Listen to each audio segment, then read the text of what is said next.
Hello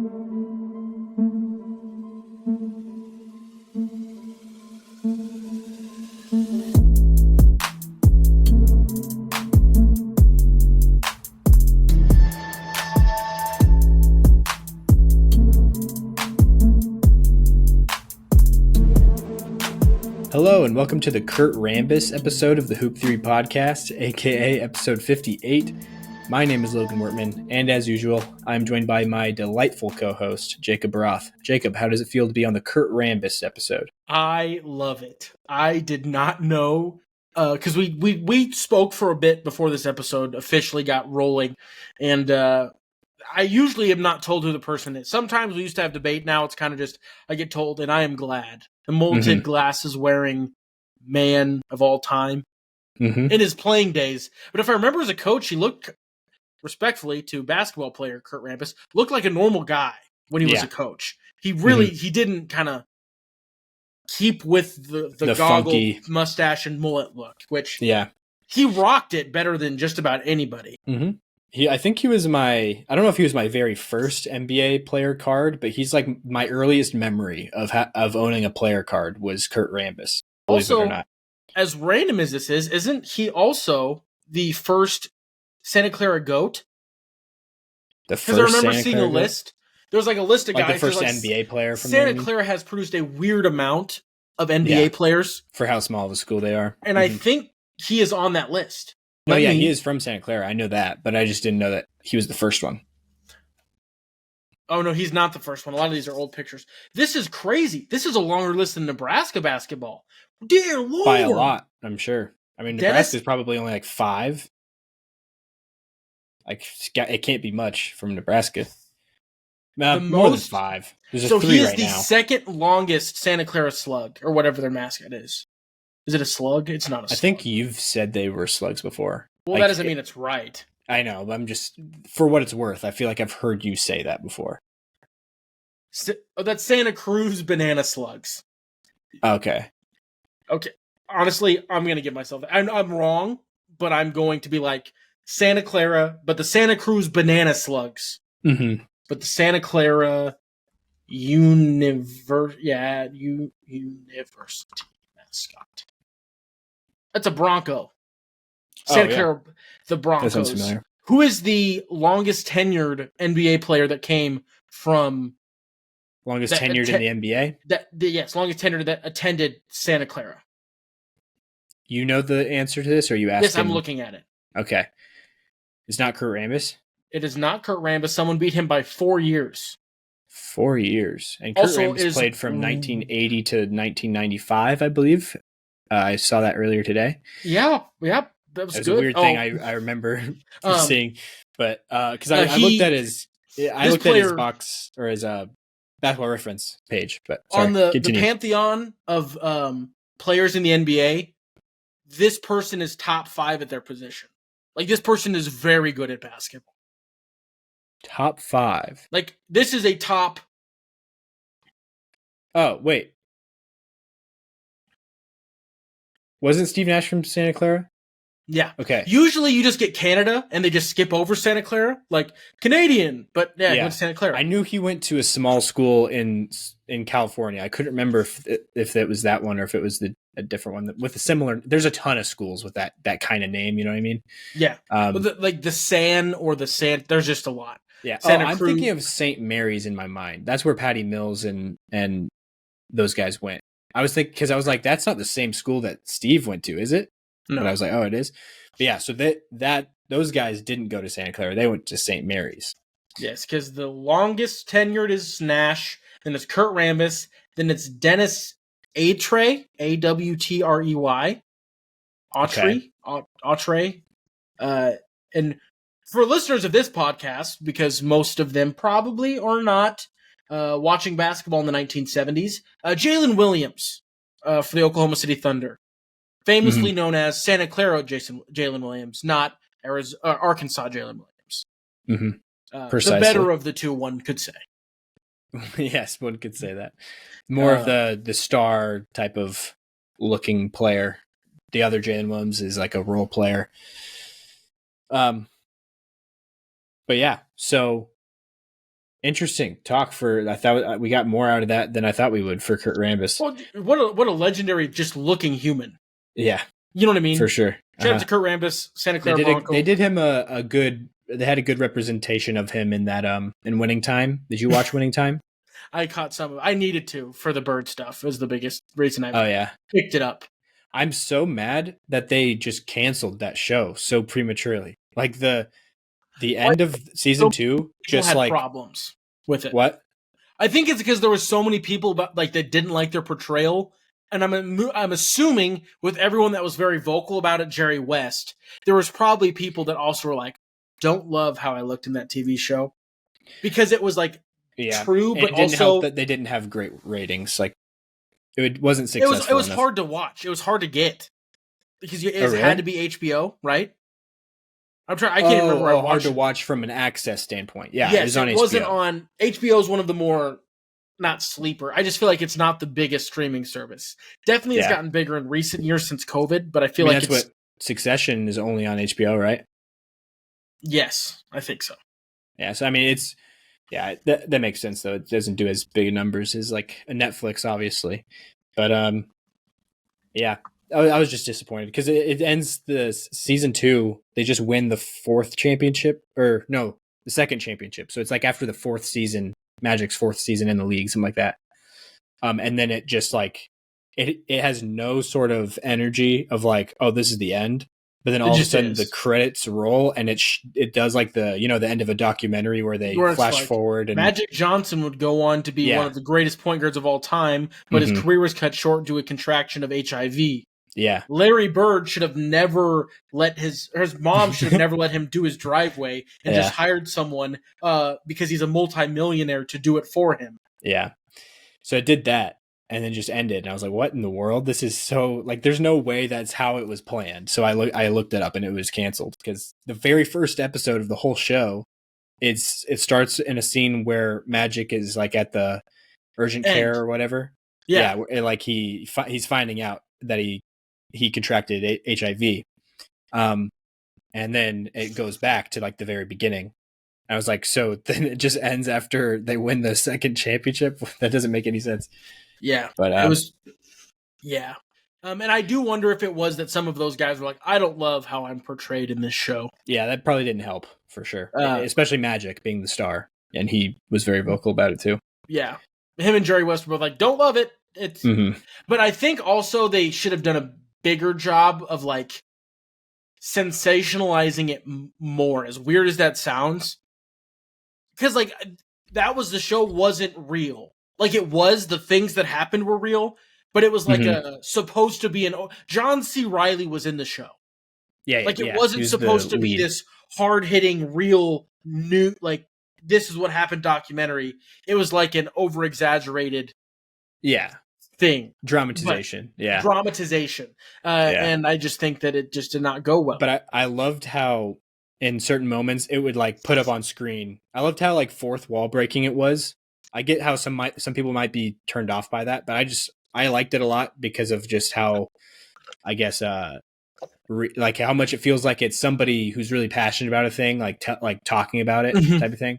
And it was like, yes, it would freeze like when something crazy was about to happen. Like when Kareem, like when he punched somebody, one of the fans that was storming the court, and it like froze right before he did that, and it said, "Yes, this really happened." And then and then it goes, and it was like a lawsuit resulted from this punch or something. But yeah. Anyways, enough talk about that. For those who haven't seen Winning Time, though, I'd recommend it. I would recommend the watch for the 2 seasons. Yeah, it's very good, in my opinion. Just the vibes of like a basketball show like that is. I wish we had more of that. But speaking of California, though, there was another thing I was going to mention about a couple episodes ago. We were talking about the Warriors jerseys. Oh, the town. Yeah. Jacob has a lot of disdain for because the those town jerseys are just bad. Yeah, I don't love them either. But yeah, and so we were talking about why it says the town on the jerseys, and the reason why I bring this up is because I know that we have at least a good amount of listeners in San Jose, because that's what the stats tell me, is that a lot of people from San Jose listen. So I figured a lot of those people are probably Warriors fans. And I said I was wrong, but I said the town was a nickname of San Francisco. I was guessing. I knew it was one of the cities there, but apparently the town is the nickname of Oakland, and San Francisco's nickname is the city. Wait, when did the City Edition jerseys come out? In 2020, maybe? Oh, you mean the year they left Oakland to go somewhere else? Oh, maybe before. You'd hope so. Right? Because wasn't that 2020 was their first year out of the Oracle? I think it was 2021 was their first year in Chase Center, I want to say. But I think, KD was definitely on the Warriors still when it said the town. So it had to have been 2019 at least. Yeah, that's fair. Or at latest. And I know for sure, I think in 2019, they were an Oracle. Oh, yeah, no, 100%. Yeah, I'm guessing Chase Center, I'm pretty sure the first season there was 2021. If it wasn't 2021, then it was 2020. It was 2020 because there was like weird COVID junk. So it wasn't like a real season anyway. Well, 2020, the start of that season was normal. 2021. The start was until March. Yeah. Mm-hmm. So we got like 4 months of normal. 5 months of most of the season. Yeah. Like basically just lost the last month and a half of the regular season. Was it March? Because that's when the world shut down. Is that when March the 12th. shut down? Okay. Yeah. I remember the day finding out about it. Because just a bad look that it was. Because Rudy Gobert would have done that on the 11th then, where he just started slapping microphones. Yeah, it was a day or two before, I think. Yeah. Pretty wild. But anyways, just wanted to clear that up. That, it's the town is Oakland and the city is San Francisco. Okay. So moving on, though, I don't think we need to spend any more time there. One thing that we wanted to talk about to open this episode up is some Joel Embiid stuff. We have a couple topics, actually, for him. But one of those things being a video that I saw recently on Twitter that was the whole 76ers team being like they're meeting with Deion Sanders, I believe, at the University of Colorado campus. And he was basically giving him like a Coach Prime talk or whatever. And he said to Joel Embiid something along the lines of that he needs to play against Nikola Jokic the next time they match up. Because for those who don't know, Joel has sat out and not even come to some of the most recent matchups, namely in Denver. He hasn't played in Denver since a game that me and you were at in 2019. Brett Brown was still the head coach of the Philadelphia 76ers, right? Yes. Because that was the game when our friend Anthony screamed in the car. Mm-hmm. Like on this just this diatribe that words came up. He was just very mad. Like, why is he here? Mm-hmm. And then Jokic hit a filthy game winner. Yeah. Filthy. Mm-hmm. So, yeah, it was the gist of his whole conversation, though, was like, back in my day, like, I wasn't friends with the guy that I was, like, competing against. Like, she's like, Jerry Rice, I wanted Jerry. I wasn't his friend. I was going to lock him up. And he talked about MJ a little bit in, like, the same sense that, like, he wanted, like, it wasn't like, oh, I've got to go cover him. They wanted to be against the best so they could beat the best as like on an individual level. And then he brought up he's like, when I turn on my TV, if this game is advertised, Jokic and Embiid, paraphrasing, this is not verbatim what he said, but he's like, if I turn it on, then that's what I want to see. Yeah. I want to see Jokic and Embiid. No one else is guarding the Joker. Embiid should be. Like, that's it. Yeah. And switches happen, obviously. He was being, as a sports person, he very clearly understands that, like, if you're running, as a cornerback, if he was running a zone, he wasn't always only on Jerry Rice. Yeah. Mm-hmm. Like, but the primary defender for Nikola Jokic should be Joel Embiid. If those two are matched up, and the NBA is advertising this as two MVP candidates duking it out in Denver. Yeah, Joel Embiid should not be watching from his couch in Philly with his son. Yeah, exactly. I thought that was interesting because, I mean, I would prefer that, honestly, as a Nuggets fan, for him to be guarding Jokic, just because I know that there's definitely a schematic advantage to having Joel Embiid as the off-ball defender. So it's just kind of funny that it's like, oh, you have to make it personal and he has to guard Jokic, but that makes it easier for us because then the Jokic can play how he wants to play and distribute without that giant source of rim protection on the weak side for the people that he's trying to play make to. And speaking of giant source of rim protection, do you have anything else on this one? On the topic we were just on? Like the whole Deion Sanders thing? Yeah. Yeah. I was just going to say that. I was just going to say that it was interesting that like just how he looked right at him and like it was like, you better play against Jokic, because I wasn't really thinking about it from the standpoint of like the defense part, but more so just like actually playing in the games, just being there.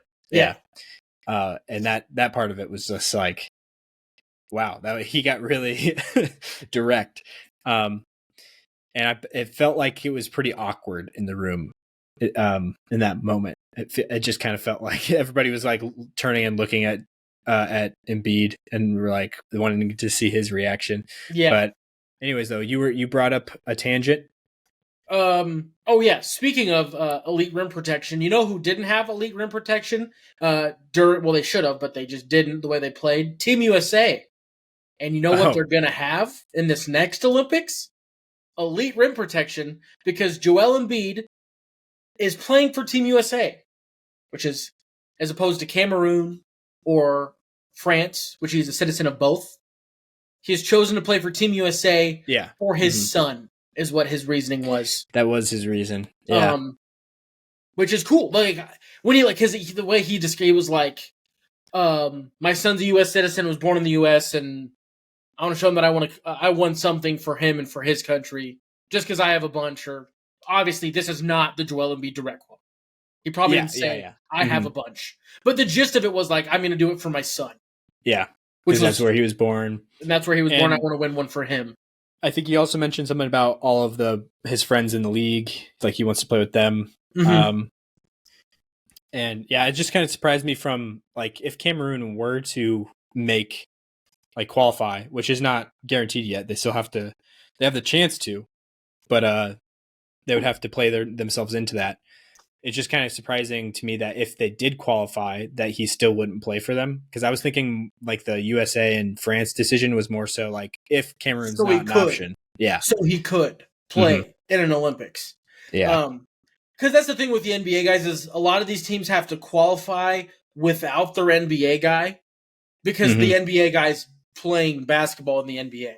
So like Greece has to like cobble together enough to get to the Olympics before the cavalry known as the Antetokounmpos roll up. Unless they are really, really good in FIBA. Like if Serbia. If they win the World Jokic Cup to be there. Yeah. If they win the World Cup or if they win the Euro Cup, either one of those, then they are automatically qualified. But if they don't get any, like, so France, well, that's a different reason why they're automatically qualified, because they're the host team. Yep. So they automatically qualify. Otherwise, they wouldn't have, because they got out so early in this year's FIBA. They also got a rough group, but yes. Yeah. And didn't play great, but yeah. Mm-hmm. Yeah. And also that's why I feel like people put a little bit too much emphasis sometimes on the whole FIBA thing, like how teams perform, because it's like it's so much more variable. Like the games are shorter and there's only one of them, and the ball's different, and there's one of them, and it's not. And I think I already ranted about how people on Twitter were like, USA lost to Germany in basketball, like by 2 points, and also one of the worst games they played in the entire tournament. Yeah, I don't remember the shooting numbers from that. Well, the worst game they put up 100. It's hard to say that's the worst. Like they put up 111 points. They made the most dumb mistakes in the Germany game. Yeah, is that a better wording? No, for sure. But it's just like crazy that you would lose a game that in 40 minutes you put up 111 points. That's insane. That is wild. And then also the Lithuanian game was like, if I don't care who you are, you're going to be put in a position where you have to dig yourself out of a hole in a game if the other team starts 9 for 9 from 3. No, the Lithuania, all of them were J.R. Smith at his peak heat for 30 of the 40 minutes of that game. Yeah. Like, they just were like, oh, I am going to take this shot from Scottsbluff, Nebraska, and it's still going in. Yeah, there's Can't stop me. The hottest start in FIBA World Cup history. And just 20's not free points. They earned them. Obviously, they made the shots, but just 27 points. Just bank it. Just count it. All of them in the first quarter, which is insane. But yeah, it's just things like that is the reason why the NBA does it right by having series to decide the winner. It's a much better way of deciding who's the better basketball team is to have series to eliminate like flukes and things like that. So yeah, I think Team USA, I guess what I'm saying is Team USA I feel like would fare a lot better, or you would just get the better team as the victor more often in FIBA if you played a little bit more of a series style than the way they do. But not saying I feel like they need to do that, because I'm fine with the way they do it, but I just wish people would like see it more as what it is, which is a little bit of a chaotic, messy, like fluky thing, instead of like the real like who's the actual best team. Because a lot of times that's not who ends up winning, or at least enough for it to be like an issue. Anyways, though, I think that and I guess going back to Embiid being on Team USA, I mean, it's interesting. I don't love it.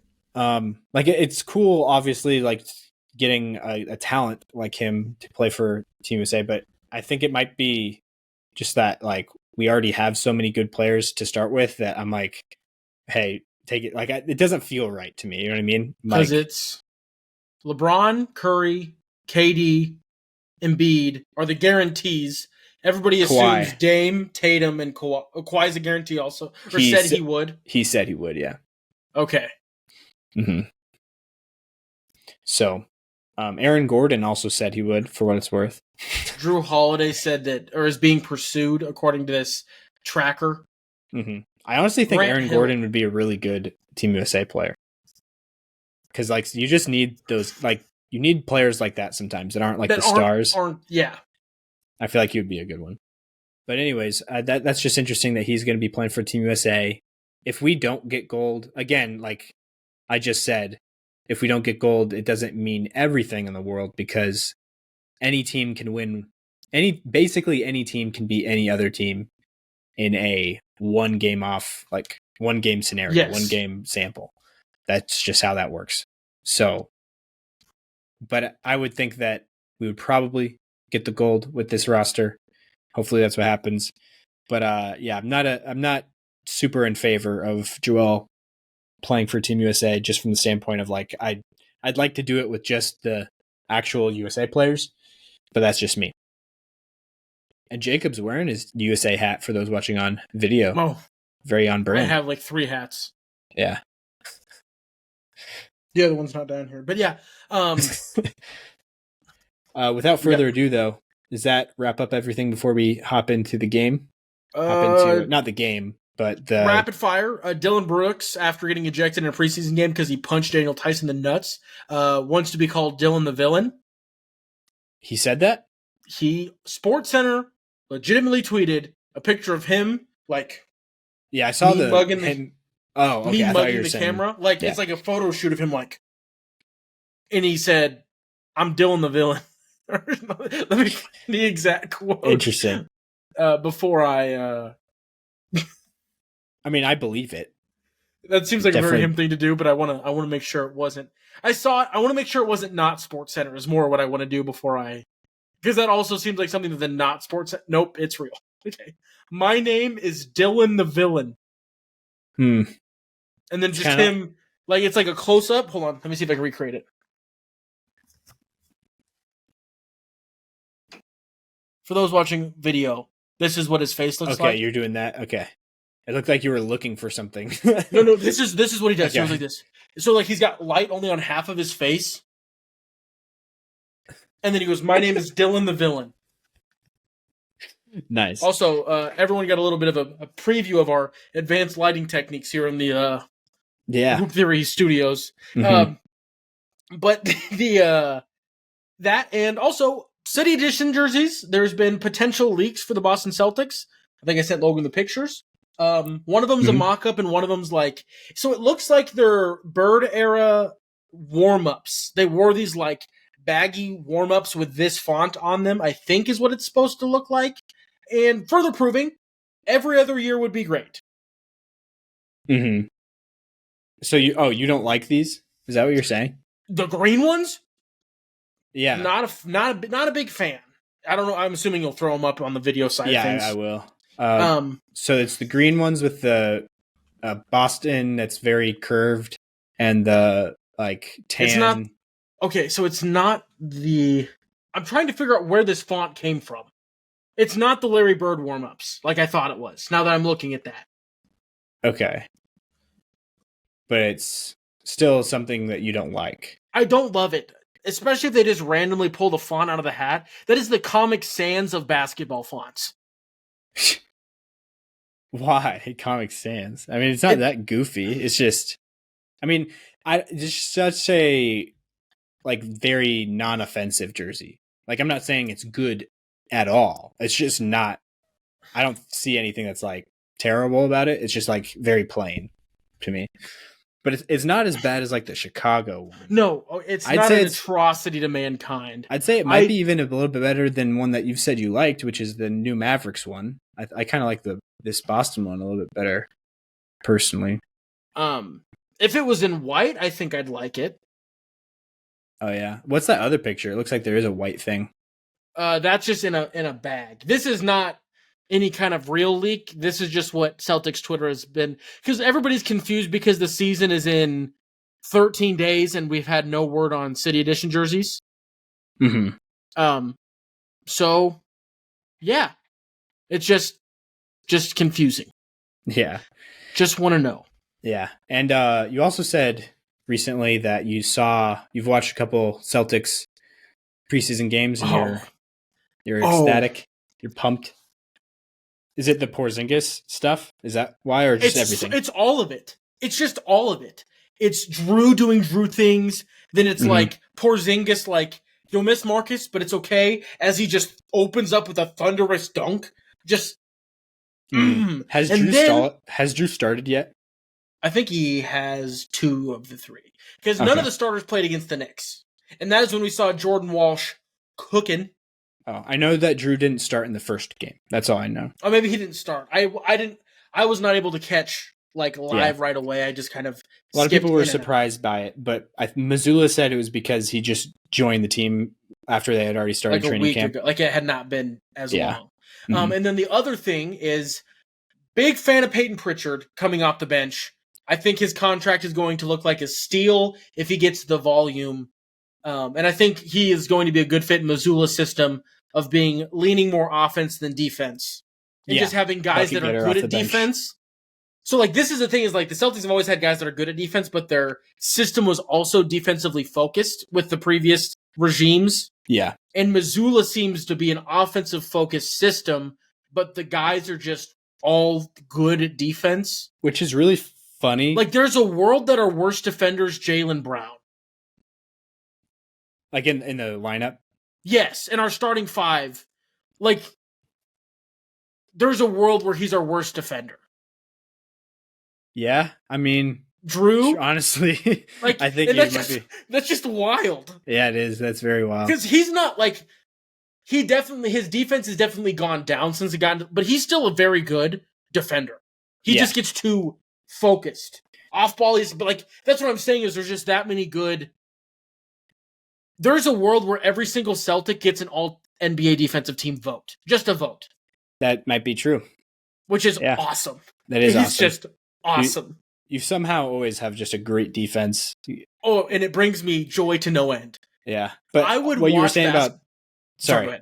I was just going to say what you were saying about the Mazzulla thing is funny, because I do agree with you that he seems to have a better offensive system than defense. And it's funny because when he was an assistant coach with the Celtics, he was the defensive coordinator or defensive coach or whatever. And Will Hardy was the offensive coordinator. And like what I see as them as head coaches, what I see like the most prominent or what I'm most impressed by from their coaching acumens is the complete reverse of that. Also, and like I almost wonder if it was like they're just like the three guys that they had in their there's a lot more than three guys on the coaching staff, but like Ime as the head, then you had Mazzulla and Hardy. Row. That's like that's a pretty solid three. Yeah. To have. And so like it's almost like they were working on what they needed to work on just to be a better coach. Mm-hmm. Not even what they were technically best at. Mm-hmm. Because just Joe Mazzulla is a psychopath. He's just a psycho. Apparently, the trade got figured out with the front office, and instead of like first text to Drew wasn't, "Hey man, glad to have you a part of the squad," he sent him film to watch. Yeah. Mm-hmm. I heard about that. Did you watch Joe Mazzulla on JJ Redick's podcast? I watched little bits of it. Me too, yeah. My favorite line was, like, if it was a 1 seed and we lost to an 8 seed, I wouldn't be here. Well, coach, hate to break it to you.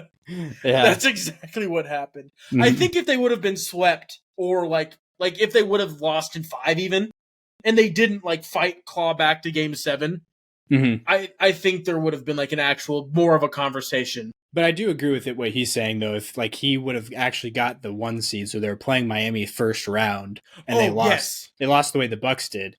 Then I do think he would have been fired. I do agree with him. Yes. No. And yes. Mm. But it was funny that JJ was like, "Well, I mean, I hate to break it to you, but you did lose to the 8 seed."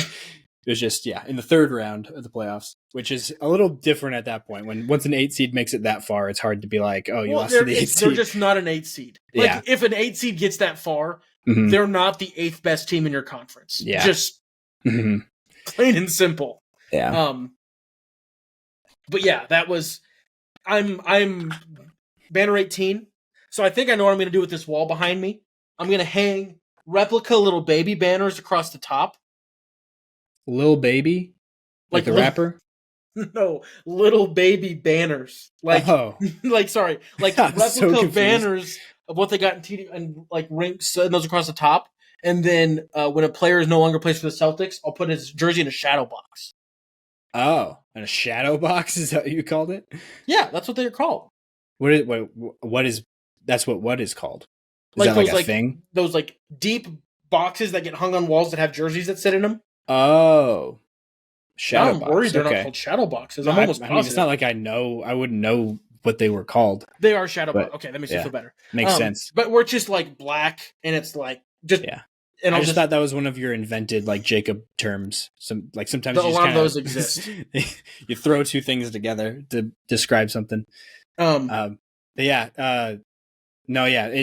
That also the Lil Baby banner thing was. I was like, was so confused. It's like I didn't even know sized miniature banners. Yeah, I don't also really care about Lil Baby. Yeah, because Lil Baby is that the. No, that's Da Baby. Okay. Yeah. Who's Lil Baby then? He's the guy that had talk. He has his voice is auto tuned. Little Baby, or is that Da Baby? No. He doesn't do that. I don't know what you're referencing. That might be a Da Baby thing. But Lil Baby is like. Oh, I know exactly who Lil Baby is. I know exactly who this is. He's really small. His voice it's so repetitive. Like. This is kind of a hot take. A lot of rap fans like Lil Baby. I'm less of a Lil Baby guy than most people just because the auto tune, like the way he has his voice set is just so always the same. And it's just kind of like, I don't know.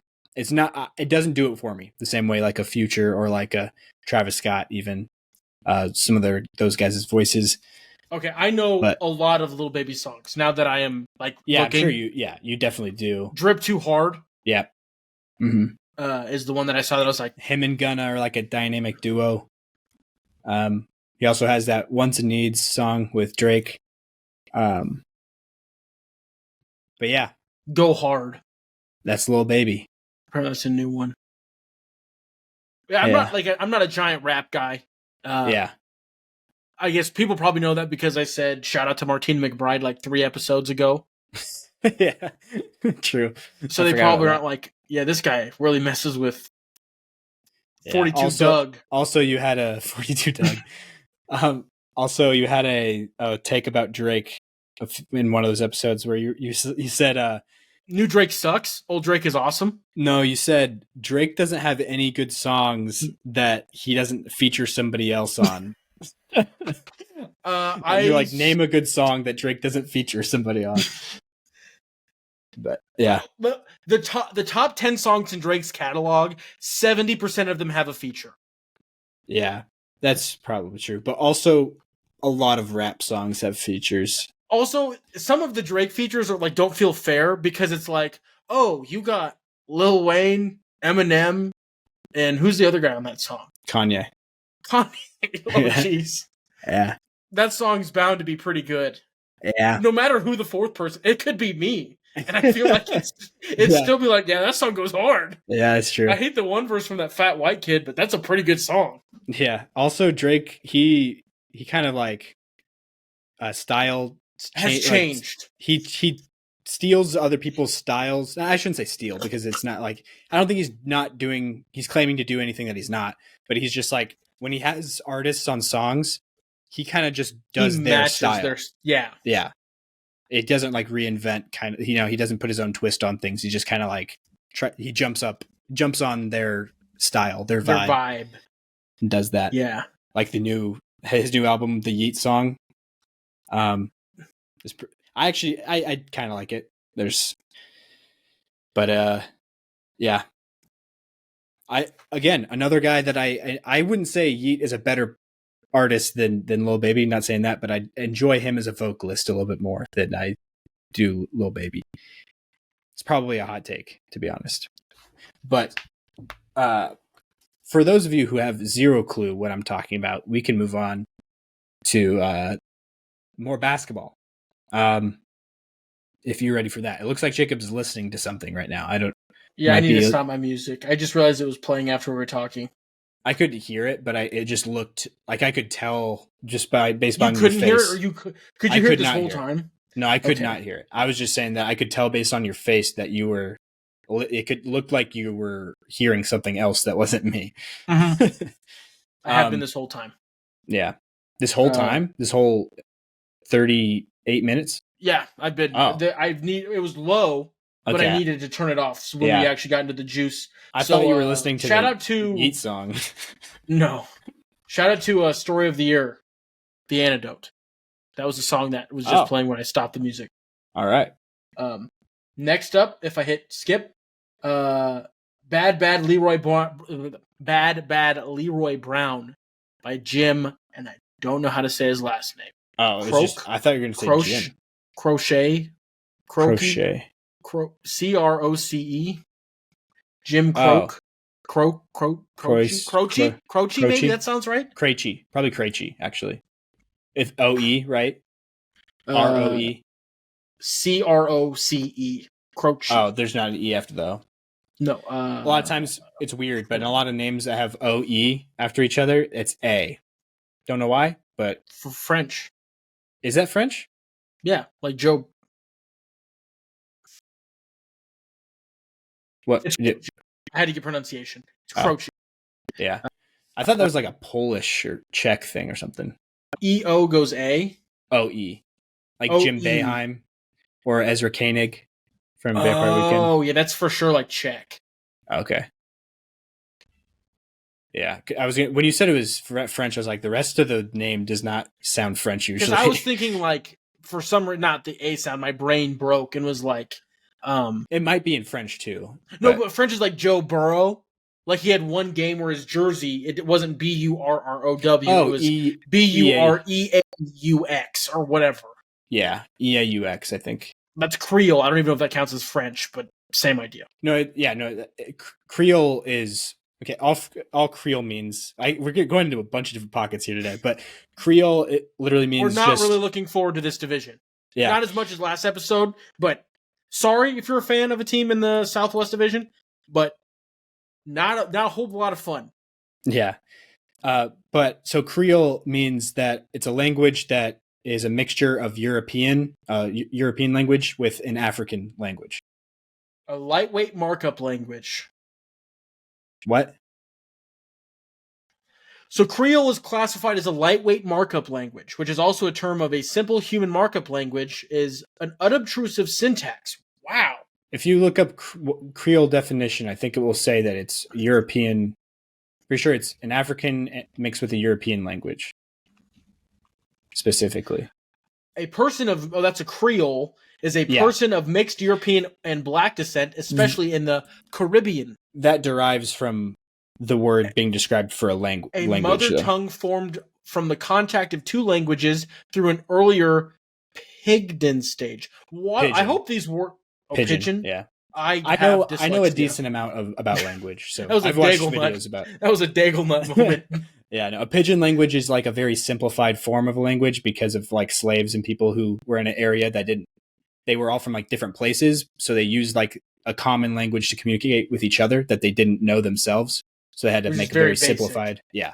So that's what a grammatically simplified form of a language used for communication between people not sharing a common language. Yeah. Pidgins have a limited vocabulary, some elements of which are taken from local languages and are not native languages, but arise out of language contact between speakers of other languages. Mm-hmm. Yeah, it's fast. Language is a fascinating thing, but yeah, because like caveman noises turned into this language that we're speaking with words like demonstrate.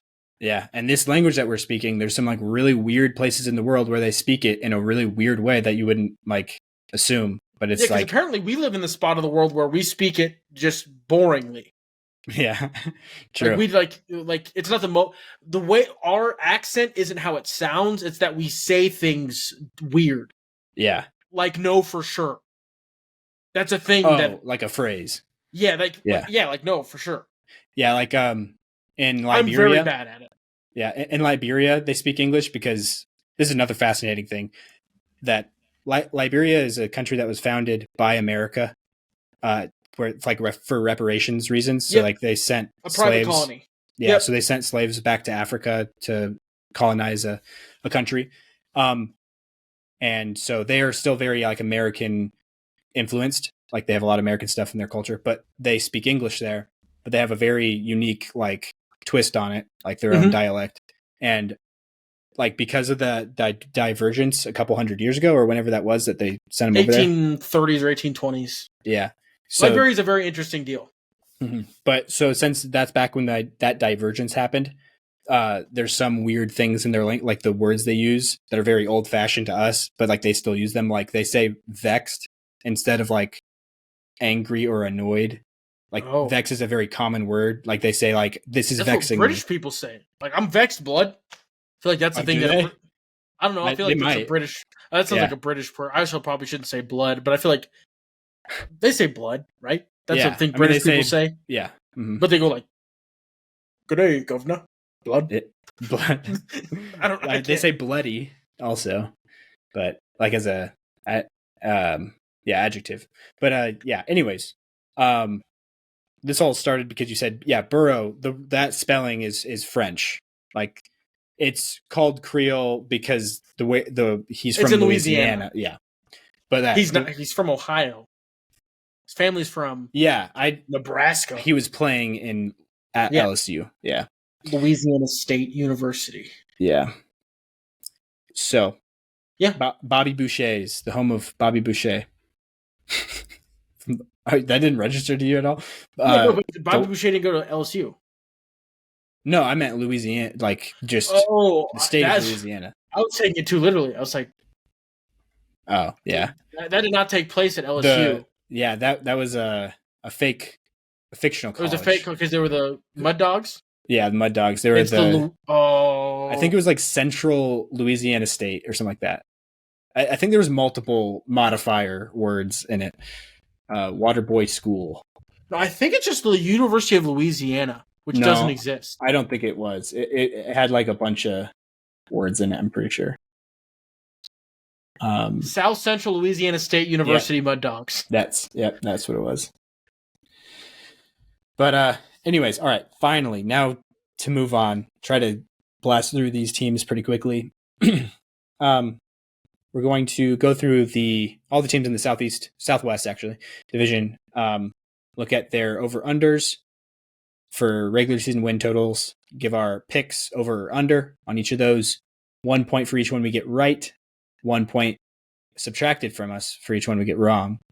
We get 1 lock per division, which will turn that selection into being worth 3 points instead of just 1. Good or bad. Yep. Also, we get 1 stay away per division. So that's the one you probably want to use that on the one you're least confident about. So it doesn't affect you either way. Anyways, without further ado, let's jump into the final division in this series as we're wrapping up, getting into the season now. It's hard to believe it's almost here. It is. It feels nice, though. No, I'm very excited. Yeah. Because my NFL season's turds. Yeah, makes sense, honestly. But yeah, so starting off with the first team alphabetically by location, we got the Dallas Mavericks. And last season, they finished with a record of 38-44 as they stumbled down the finish line, down the stretch of the end of the season last year, missing the playoffs. And that put them a game under my floor for them, actually. Oh, this was a team that missed it. Mm-hmm. So my ceiling was 56 wins. My reasonable prediction was 48, and my floor was 39. And they ended up winning 38 games. But, I guess in my defense, they did actually tank towards the end of the season once they were like, oh, we probably won't be able to compete. This is not going well. Yeah. So they just forfeited the rest of the season, basically. Also, I was not anticipating them completely gutting their roster to go trade for Kyrie Irving, but they did that. Yeah. So now they have to make the best of that situation. But so there's a couple of reasons for that, I think. And but yeah, still not feeling great about this team though, moving forward. And that's why their line is at 44.5, which is a little high, I think. From I might pop my lock immediately. That's crazy. I honestly, I was thinking about it. Luka looked great in the offseason, or not in the offseason, but I meant in FIBA World Cup. Like he just looked like, I don't know. He looks like he might be coming into his best season of his career. MVP Luka. I don't know if I don't think the team will be good enough for him to win MVP. Which is a bummer. Yeah. But he's definitely up there, though, for the main candidates. Like, he's in the top 5, I'd say. Yeah. Well, they did a couple things. I didn't love that they paid Kyrie, but I like that more than just losing the asset. We've had in-depth conversations about, as opposed to just losing all of these things, like, you poured a bunch of assets into this thing, instead of just losing it, paying a lot for it as just whatever. And that's not, like, that much money for what they paid for Kyrie. Yeah, it's not max, which is, I mean, like Kyrie Irving talent-wise is a max level player. If he plays 70 games. But because of the crap you have to put up with, you don't want to pay him. He's not. Yeah. But they got Seth Curry, which I think is maybe sleeper signing of for the sure. Year. I agree. Like on like a prove it type of contract. I don't know why he didn't go prove it for a team that could go win a title, but shout out to Seth Curry, excuse me. Dallas is a familiar place though for him. He's had some good success there. But they've got like a couple other pieces. Tim Hardaway Jr. still there. I think didn't Dante Exum come back? They got Grant Williams. I think he did actually. Now that I think Dante Exum, because he had a really good year in Portugal. Is that where he played? I have no idea. Spain. Yeah, maybe. Europe. I know he played in the EuroLeague, and I know that. Yeah, but he had a very good year in the EuroLeague and is in the NBA again, and I think it's for Dallas. Yep, he is on this roster. That would be correct. But then you've got like Rashawn Holmes is on this team. It's a decent addition, honestly. Who else? Markieff Morris. Grant Williams. They got Grant Williams, yep. And I don't think that's going to be this giant needle mover thing necessarily. He'll be a starter, though. He's going to be. Yes. Yeah. He will be their starting power forward, if I had to guess. Mm-hmm. Which is a nice, strong body. Mm-hmm. And yeah. They've still got Josh Green, I think is a nice young player who's been developing. Who's their rookie? They have 2 rookies. So Derek Lively was their lottery pick at 12. And then Olivier Maxence Prosper was their pick in the 20s, I believe. Early 20s. Yeah, because I knew they had 2 firsts. Yeah. And he's listed as a power forward, I guess, which I thought he was not that big, but that's interesting. And Reggie Bullock is still on this team too. It says Boban. Is Boban back? That'd be awesome. I don't know. Yeah, wait. He's on the roster on Spot Track. When I click on his contract, it says it's with the Rockets. Oh, because they must have picked him up while he was on waivers. So Dallas probably stole him from the waivers because the Rockets waived him. I knew that. Or no, I didn't know that they waived him. At least I just knew that he was on the team. It has not been updated on Basketball Reference as of yet. Oh, where would it be updated? Like, I guess there's no stats for it recorded yet. That makes sense. Mm-hmm. But on Spot Track, he's on the Mavs. So that's usually the place that has it first, as Spot Track, from my experience. I think Jonathan Williams might be, or Matthew Mayer is also on their training camp roster. Those guys are rookies. I just don't 44.5. I'm gonna lock under getting back. I just don't. That just seems someone has to lose.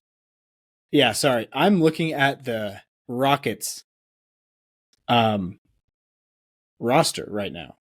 I don't know how that happened.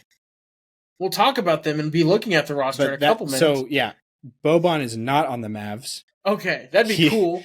Yeah, and the other guys I just said are also not on the Mavs. I don't know when it switched from Dallas to Houston, but at one point I was looking at the Dallas roster. Josh Green for sure is.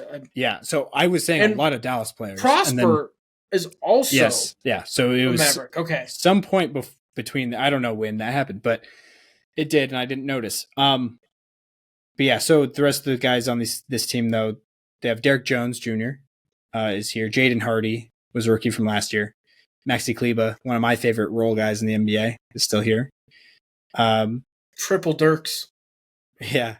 So, it's not like a terrible roster, but the NBA is so good right now that this is not a good roster anymore. Ready, Adam? Primed for expansion. Mm-hmm. Yeah. There was a time where, the best teams in the NBA had, 2 guys, and now the contenders have, 4 guys that could be first options on playoff teams. Yeah. That's just a thing. Yeah, it is pretty crazy. It's just everybody's so, and also the thing is bad teams have so many guys that's guys bad that teams you would like to see on a team. In 2013, bad teams are fighting for a playoff spot. In the dark age of the NBA. Uh-huh. The Heatles NBA, where things seem to be at their lowest. They're fighting for a low playoff spot, and they're a terrible team in today's NBA. Yeah, yeah. And honestly, it seems like every team has, with this new the new play-in format, having 10 teams in each conference that has the chance at the postseason, it feels like every team that's within the grasp of every team right now, other than Washington, I feel is the only team, maybe Portland, maybe, but even them, they have DominAyton. That was something I wanted to mention in the intro. I forgot about it though. That quote, and he has a full back tat that says that. I don't know if you saw that. DominAyton, all the way across his back. I hope he goes crazy. Just because of the story, like a movie. I hope he turns into peak of powers Karl Malone. I don't even know. I hope he becomes the greatest player in NBA history. Yeah. Changes. I want him to legally change his first or last name to DominAyton. Really? DeAndre DominAyton. That's what I want to happen. Yeah, I don't know. That's really corny to me. I didn't like that he said it's that. Hilarious. I don't know. It's just, and the full back tat is just wow. Sick. He is committed. Apparently, famous people, rich people, are now getting local anesthesia. Local anesthetic or whatever. Get knocked out cold, sleepy because of medicine. Get full sleeves in one session, a bunch of different tattoo artists working on back tats and all that stuff. Because I guess Russell Wilson did that for an arm sleeve or a back tattoo or something. Huh. But you got to be crazy rich because you got to pay a medical person to come knock you out with fentanyl. Yeah, makes sense. That's kind of crazy. But yeah, so you're going to. Or did you say you wanted to lock your under, or are you just I'm gonna lock my under, I think, because I also wonder. My worst case scenario is the Lakers go, oh, D'Angelo Russell and Rui Hachimura magically perfectly equal to Kyrie's contract. Mm-hmm. And I think that makes the Mavericks better. Yeah. Losing Kyrie obviously hurts, but like it lets Luka just be Luka and gives him Rui to work with. Yeah. Which I think and could work pieces. very well. And so that's like worst case scenario for me locking the under. But it's just hard to win games in today's NBA. Somebody has to lose. I feel like I've had a lot of overs and I've had to like force myself into unders, but this one feels like a comfy under for me. Yeah. And I obviously it's not locked until we hit end recording, but I'm gonna lock my under right now for the Dallas Mavericks 44.5. Mm-hmm. Sounds good. Definitely see the reasoning why there. I'm just gonna join you with an under. I don't know if I'll lock it yet. I was thinking about even maybe using my stay away here, but I feel like it is a pretty easy under. I feel like stayaways on bad teams are way easier because like a bad team could have like a good week and it just messes everything up. Yeah, that's very true. But yeah, I think that'll probably do it for the picks for Dallas. I mean, Luka, I guess the chance that going over this line would be Luka is just going insano mode, plays basically every game, and it's all working perfectly for them. But the more I even talk about it, the more and more it seems like it's not going to go. I might join you on the lock, to be honest. It just seems crazy. Yeah. Luka is good. He's that good, but they gutted their team to get Kyrie Irving. Yeah. If they would have gutted their team to get DeAndre DominAyton, yeah, I would have been like, that's a little weird, but it fits schematically better than, we have this guy that is a generational ball handler, ball distributor. Who should we go get to pair him up with? Oh, I know, one of the best ball handlers of all time. Mm-hmm. Taking the ball out of the hands. And I know that people were mad at me because I clowned on the Sun saying there's only one basketball. But when you need primary ball handlers, it seems weird to collect two of the best ones in the NBA. Just seems weird. Yeah. Yeah. And pay them both like that. Mm-hmm. It's not like, it's definitely not a complimentary fit. I wouldn't say that. Like, I think Kyrie makes a little sense. Like how he played off James Harden wasn't bad. Cause Kyrie's more of like, he's almost like a shooting guard in a way that like, isn't like the guy that's carrying the ball up the court and like running a lot of actions. It's basically like, oh, he's the guy that gets the ball swung over to him and he's like going to finish the play. Like he's going to just dance with it and create something in ISO. Sorry, you were going to say something? I feel like that, but that's not what Kyrie does. He's adapted. I'm not saying taking anything away from how he's adapted as a player and done things, and they've made it work the best they could, but I feel like they're only getting 80% of what Kyrie can do, and I think it's making Luka less effective than what he could be. Like you're taking two all-time and getting 160% combined out of it as opposed to a full 200%, if that analogy makes sense. You're diminishing the efficiency of both of them. I don't know if I would agree on that. I think that they don't. I would agree with you that I don't think they complement each other. It's not like Luka being paired with a roller like a Anthony Davis or a Giannis or something like that. But like, that's match made in the heaven of heavens. That like makes both of them better. Yes. But this is like more of just like, oh, when you don't have Luka on the floor and also in sets where like you can conserve Luka a little bit or like a broken play type scenario. Like there's not really a better guy in the league to swing the ball over on a broken set than Kyrie Irving. Like that's kind of like his a happy place is like clock running down. He has to throw something up. And Kyrie, we've seen him. It's weird. I just made this connection now as we're talking about this, but it's weird how Kyrie has seemed to play alongside somebody like that through most of his career, really. Like with LeBron, that's the way he played with LeBron. Is LeBron's he's the primary ball handler. It's Kyrie's more of like the sidekick in a way, and that's how he was with the ball in Brooklyn. James Harden dominated the ball, and now he has Luka. So Luka's the most ball dominant out of all of those guys so far. By not a huge margin, but yes. Because like that was before LeBron went full, I'm point guard of LeBron. Yeah, and it was I feel like he really went Harden. Yeah, I was like, I feel like LeBron was point guard LeBron when he got to LA. And Houston James Harden was like, I'm pretty much a point guard. Yeah. Essentially. I mean, he might have even been listed as a point guard, shooting guard in fantasy sometimes. I think he was on, I don't know about on fantasy, but on the rosters, I think, because I know there was a famous interview back then when they played on Brooklyn where Kyrie said that James Harden's our point guard, I'm the shooting guard. Like that, he basically said that word for word in an interview.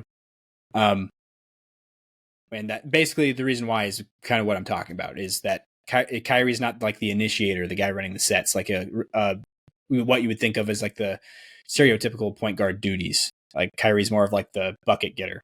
Mm-hmm. Yeah. Which he does very good. Like yes. I feel like I hate on Kyrie all the time because of the whole like Boston thing being the worst thing to happen to the Boston Celtics since. Yeah. Also, like the downside to Kyrie, I feel like there's a very big downside with Kyrie that is like, yeah, he's like makes shots that almost nobody else on the planet can, and he can like get the toughest. He can create shots that like is like don't make sense, mind bending, you know? Yes, but the thing is, if you're running your offense like through that, like almost every play of the game, it's like he's making like crazy shots, but your offense probably isn't going to be the most efficient when all of your shots are crazy shots. All of your shots are like very contested, off balance shots that you like are for most players very ill advised. You know what I mean? Yeah. Like even for Kyrie, it's hard for him to make those at a clip consistently that is like an efficient offense every play. You know what I mean? He's just like what Kyrie is really good at is a great thing to have in this scenario, like I'm talking about at the end of a broken set, things like that, because then your normal offense, the normal look that your offense should create, that's not there anymore because you've already run your action and there's not time enough to reset and get back into that. And if you need to just throw the ball out to somebody to get a look that is like at least passable, Kyrie is one of the best in the league at that. But yeah, in terms of actually running a play-to-play offense for a whole season or a whole game, I don't think Kyrie is near as valuable in that as like what people perceive him as his value is overall. If that makes sense. That's kind of my take on Kyrie. It's similar to a Jamal Murray thing. That's why I don't love Malone running Jamal Murray as the sole starter in the second unit, because Jamal kind of turns into a Kyrie there, where it's like every play, it's like Jamal's creating a shot, and it's like, yeah, he can make some that are like insane, and it's impressive how good he is at it, but it's still not your best option for running an offense. Usually, is just looking for Jamal to pull something out of his ass. You know what I mean? Yeah. Yeah. But anyways, that was a nice little thing we got into there. But I am going to join you on the lock, I think, for now. Moving on. Do we want watchability score before we move on? I'll just throw it out quick. Don't really care. Luka's going to be fun to watch. Gives him a baseline 5-0 regardless, just because of Luka. After that, not a whole lot of interest. 5-3. I'll give him a 5-8. So slightly better, which is usually the trend. You just are higher on watching most teams than I am. Best Mavericks jersey?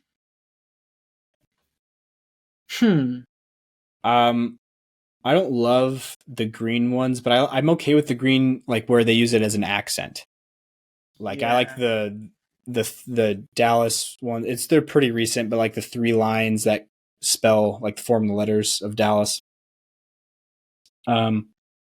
I honestly don't think the Mavs have had that great of jerseys overall. I think for me, it might just be their. I think so. It's listed on the website I look at. Last year's statement jersey. It's like just their dark blue. It just says Mavs.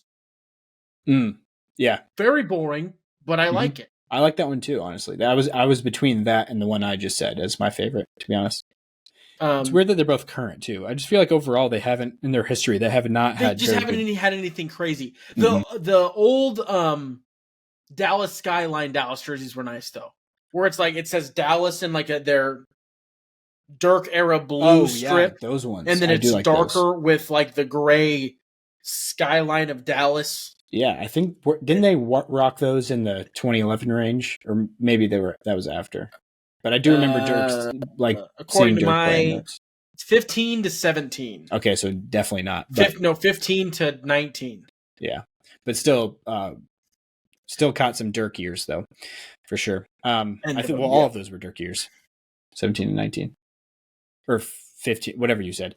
But the other one that I'd like to just throw out there is the gold one. Well, it's white with gold. Yep. I don't love it because I'm like, don't use not your colors.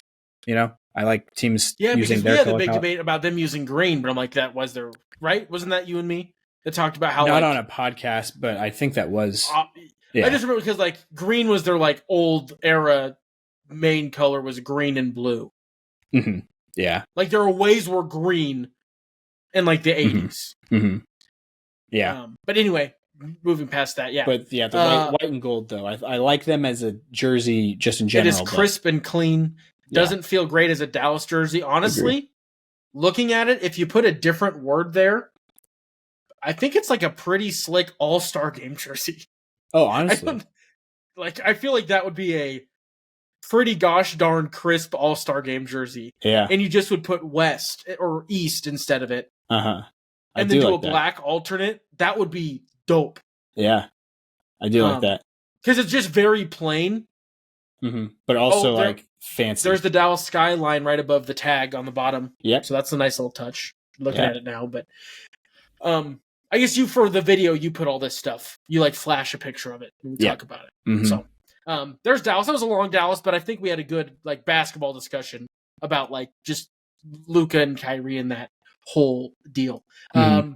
What team do we have coming up next in the Southwest Division? That would be the Houston Rockets, one of the other teams, I should say, in the state of Texas. But their record last year was 22-60, which I remember that their over-under. Yeah, they didn't hit their over, I don't think, because it was 22.5. But the year before that, their over-under was 27.5 for some reason, and that was one of my locks 2 years ago when we did this.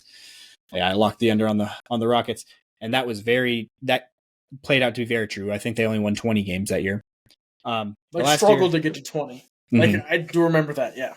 Yeah. This past year though, they did win 22 games. My reasonable prediction range for them, I had 27 as their ceiling, 20 as the sweet spot in the middle, and then 10 as their floor. So they were slightly above the middle. It's a big floor. That'd be brutal. Yeah, 10 was the lowest floor that I had. But they weren't the only team that had it. I think the Utah Jazz also had it. And I want to say the Pacers also had it. Because both those teams were looking like potential tankers entering the season last year, but it did not end up that way. Cooking with a little bit of Crisco. Mm-hmm. But yeah, looking at this year though, Houston Rockets, they've signed pretty notably, signed some good NBA players heading into this season. The free agency with Fred VanVleet, Jock Landale, Dylan Brooks, Dillon the Villain to you, sir. Dillon the Villain. I apologize. Jeff Green is on this team. They signed. Oh wow, he got signed at $8 million. I didn't even see that. That's more than he was getting paid in Denver. That's just crazy. But did you see Did you see his hair? No. I think he's bald we didn't even now. touch on Jimmy Butler's hair. Oh, that's true. We haven't talked about that. He does it again. I love it so much. Yeah. Old Heat players are like, it's just not Heat culture. But Jimmy Butler, because what they do is they use the headshots. Who spoke out about it? I think it was Gary Payton. Oh. Well-known Heat legend. And cranky old man. So, for those that haven't seen, Jimmy Butler showed up with a looks like a guy that only listens to Taking Back Sunday, like just the most emo haircut. Yeah, man, I'm surprised. I guess maybe not only Taking Back Sunday. No, that was a really good. I wasn't expecting that spot on a reference. I was expecting more like a very generic, like Fall Out Boy or something that's like really more pop than punk. But no, Like it You was got very actual, emo. pop punk emo, yeah, for sure. But anyway, and he had like fake piercings or like a Were they fake nose. fake? I don't know if They anybody looked would pretty actually, real. if anybody would like, I think he always had earrings. I think, Oh yeah, but if anybody would pierce his nose and lip for this, and it would be eyebrow. Jimmy I think Butler. his eyebrow was pierced, wasn't it? You're right. But anyway, the reason that he does it is because the NBA uses these pictures as their like all picture season. all year. Mm-hmm.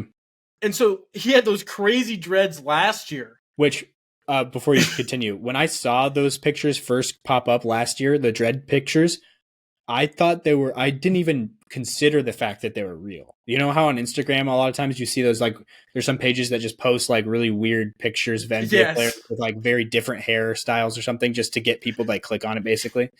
That's what I thought it was. Like, it didn't even look real to me, but apparently it was. But then halfway through the season, SportsCenter got irritated. They just started using his 2K player. Yeah. Portrait. Which 2K was the first, because they also got irritated because in 2K they used those pictures also as the player, but 2K changed it to like his player model, so like it wasn't a real picture.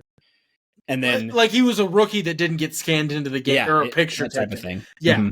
Mm-hmm. And so then this year I'd imagine it's never going to get used. It'll immediately be his 2K player model. Yeah, there's no way. I love the side-by-sides with him and Andre 3000 from Outkast, you know, like the Hey Ya music video where he has that straightened hair. That was pretty good. But yeah, it's I like it just from the meme factor. Yeah, it's hilarious. Yeah. So that's all I have to say about it, I guess. Very entertaining.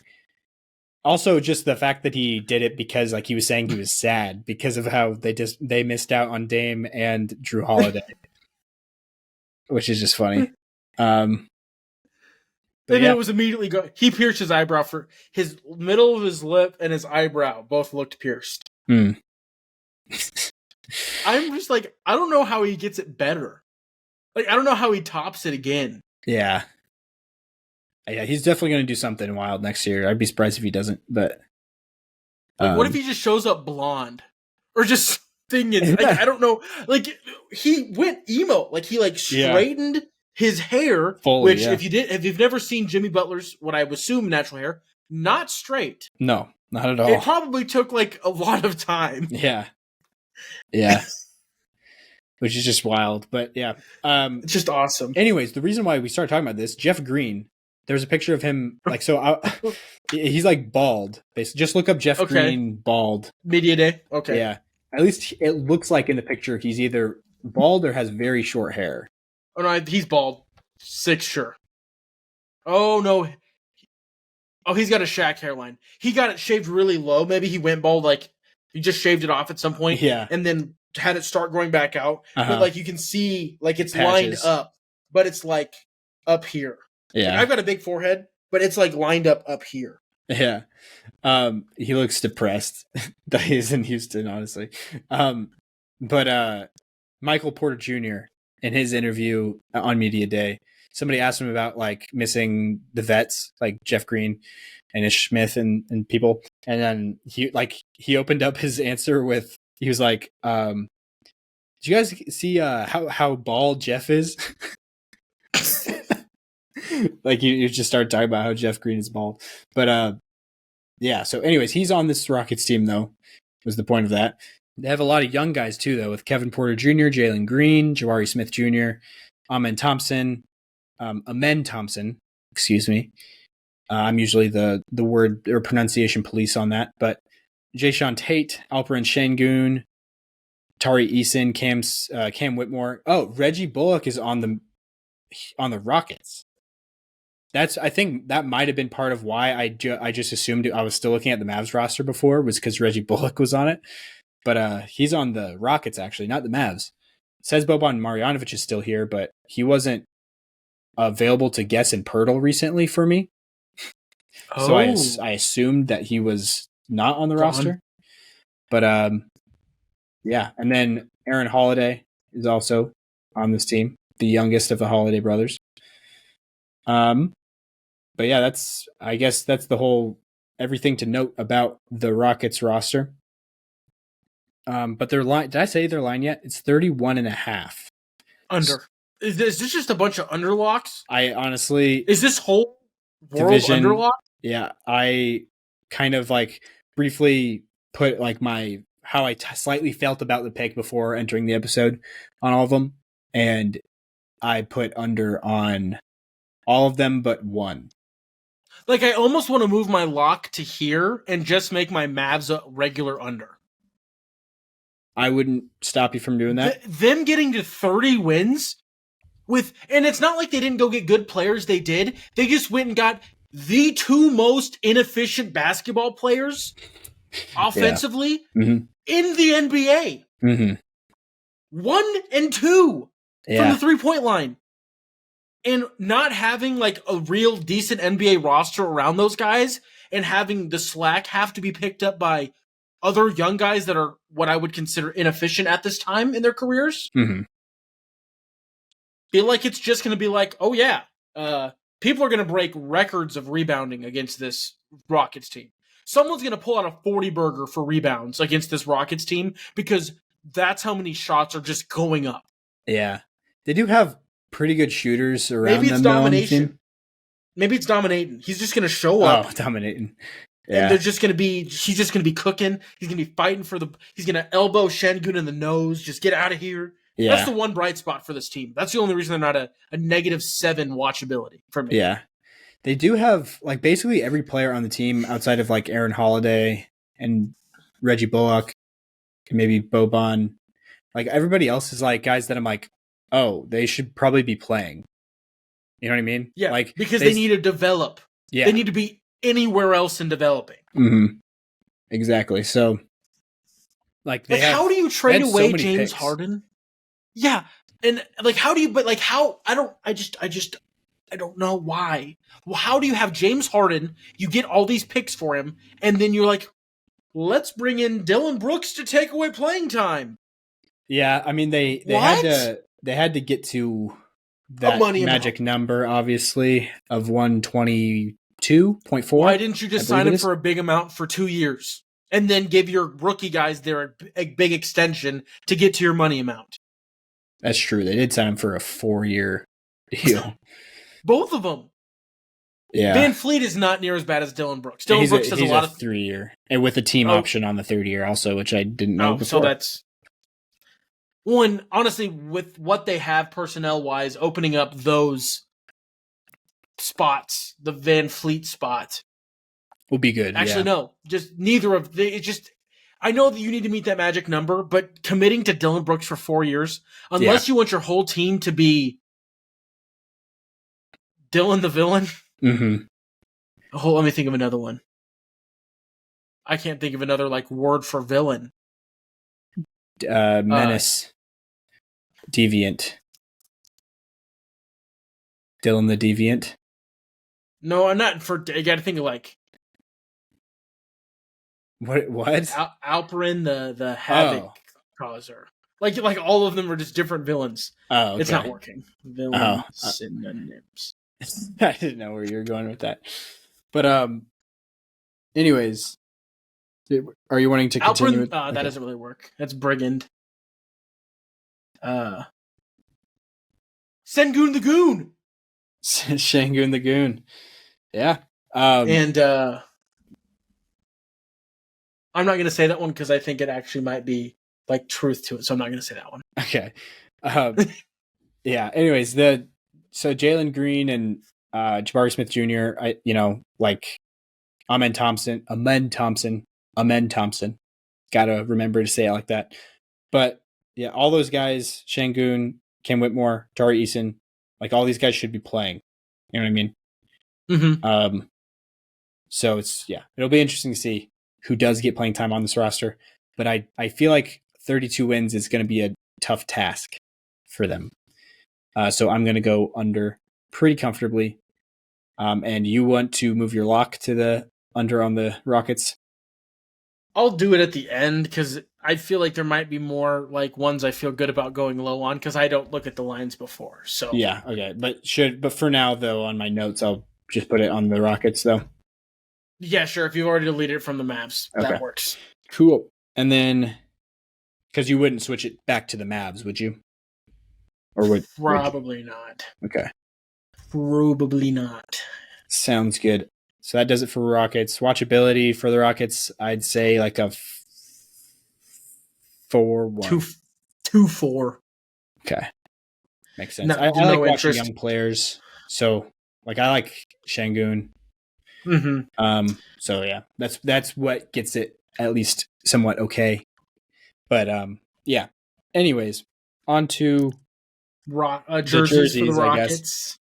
Again, this isn't even a good division from the jersey standpoint. At least the Northwest gave us just jersey, or Southeast gave us like some good jerseys, except for Miami. Yeah, but we had Hornets and Magic, which are two great jersey franchises.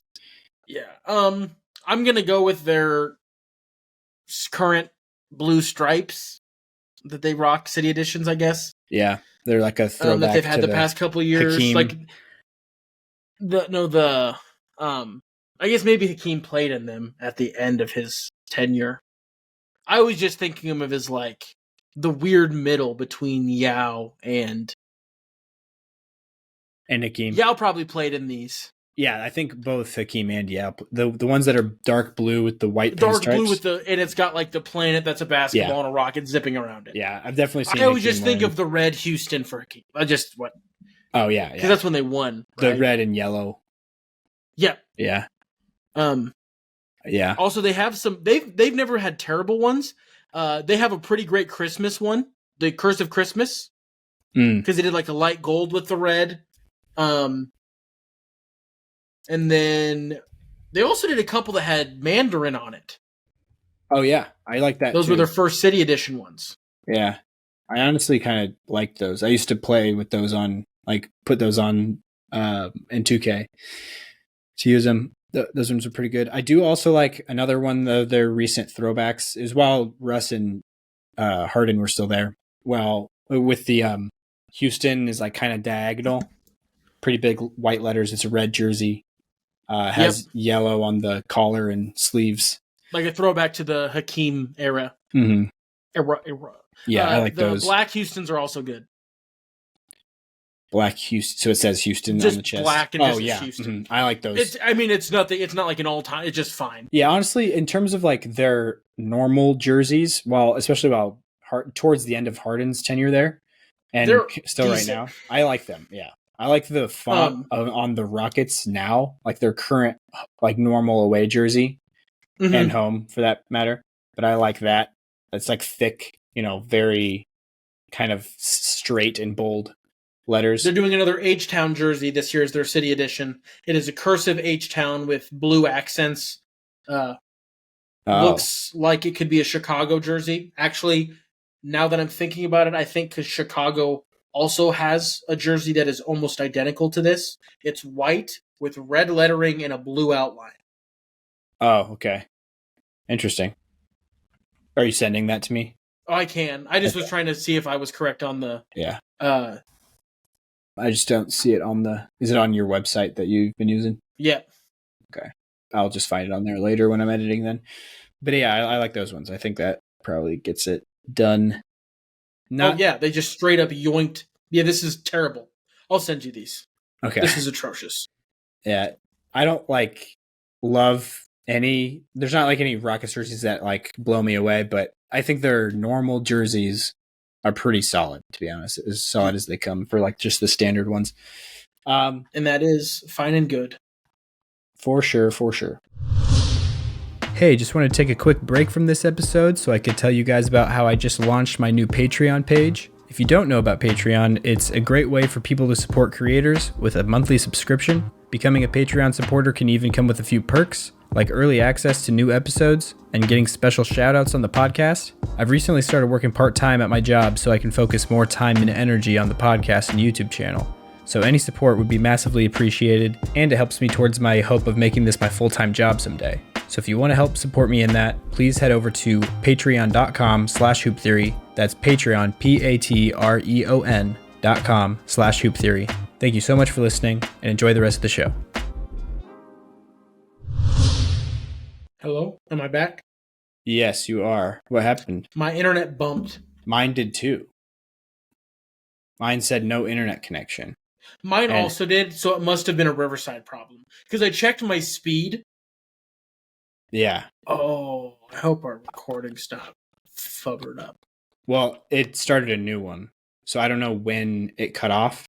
So I don't know where to reset from. What is the When last thing you I heard me stopped say? hearing you, you just kind of paused and I said, "We ready to take a look at the next team up in the Southwest?" And then you just So it was when you set me up for Houston.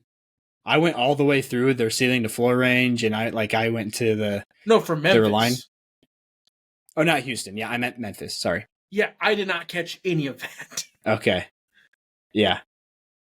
So I didn't like process that like right before it went out. Like I looked over and it seemed like you might have been frozen because you were just I like had said something that kind of I thought you were going to respond to.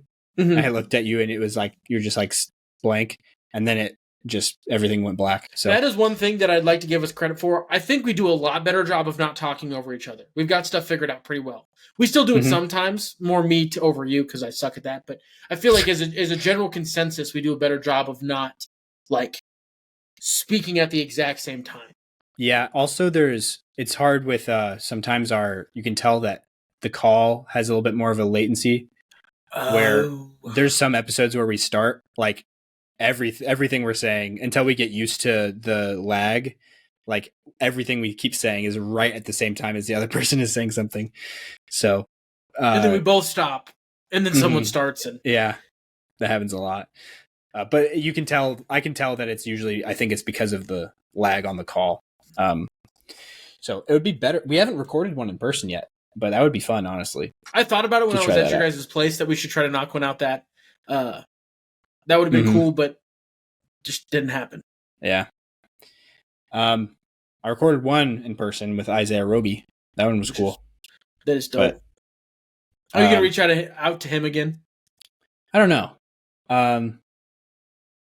I guess I just don't like asking people for things, but he was really cool when we did it. And he was like very, I don't know if he was just trying to be nice and stuff, but it was like I was surprised with how like much he was like, oh yeah, we should do another one during the season. And he also said I could bring you out to a game. Like he said something like that, and I was like, that wow. might have just been being nice, but I feel like And then he also, I don't know if I told you this, but then he invited me to hang out with him that weekend, like with him and Tanner, and like I was like, oh yeah, I'll see. And I just didn't ask Tanner or anybody about it because I was just like, I don't know. I felt weird about like trying to follow up on it. Like, oh no, he said I could come. You know what I mean? Yeah. So I just didn't. No, and that was probably the right call on your part. But I feel like reaching out to him, like, hey man, excited to see you're doing stuff in New York, blah blah blah. When he like actually makes the roster and looks like he has like, would you have time to do a 10-minute interview or 15-minute? Like, make it like super short. Just be like, hey, it's been a while. How you been? What was the bouncing around teams like and all that stuff? Because when he went to OKC, it was his OKC year, right? Or was it when Spurs? I recorded him? When you recorded with him?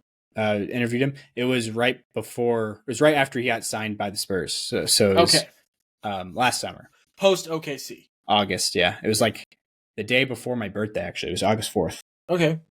Which, yeah, for those who didn't know, my birthday is August 5th, which makes me Leo. And I have the same birthday as Ryan Russillo and Anthony Edwards. Oh. And Patrick Ewing.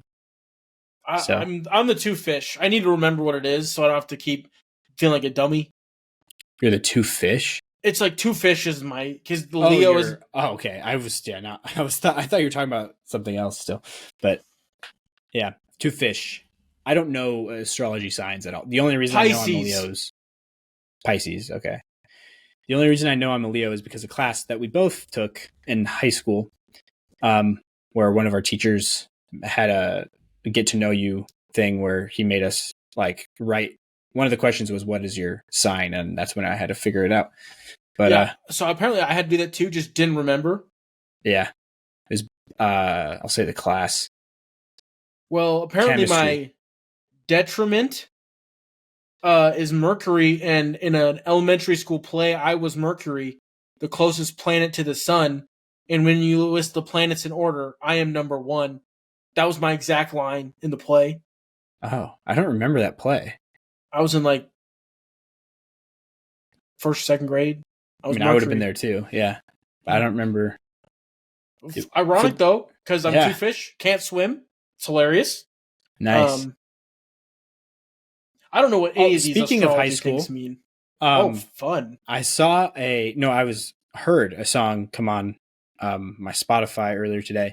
That was while I was door dashing. It was "Walking on the Sun" by Smash Mouth, R.I.P. the lead singer. I don't remember his name, but he just died recently.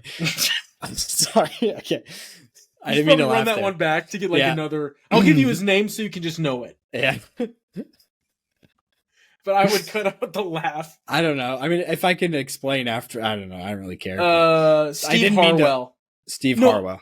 Yeah. I didn't mean to laugh on saying he just died. It was more of just like the fact that I'm going through this and like trying to, and I, have to like I had a very serious tangent before I got to something that's very not serious.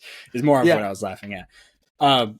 But what I was saying though, "Walking on the Sun." This it's like da da da da da da da da. Did we play that in Pet Band? Because that sounds so like I feel like we did. We didn't. I tried to get him to because I learned it on the tenor. Oh, you so did? We could play "Walking on Sunshine" by Natasha Bedingfield. Oh, so that's a different song though, right? It's a different song. Oh, okay. But I don't remember playing anything by Smash Mouth.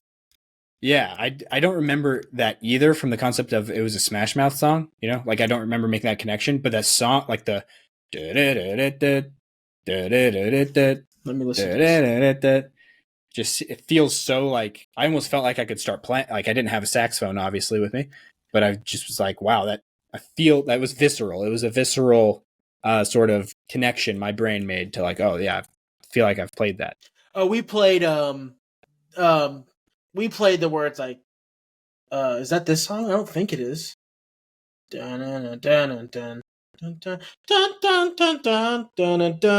Oh, what is that song? Oh, Let My People. Oh, that's Louie Louie, right? Louie Louie.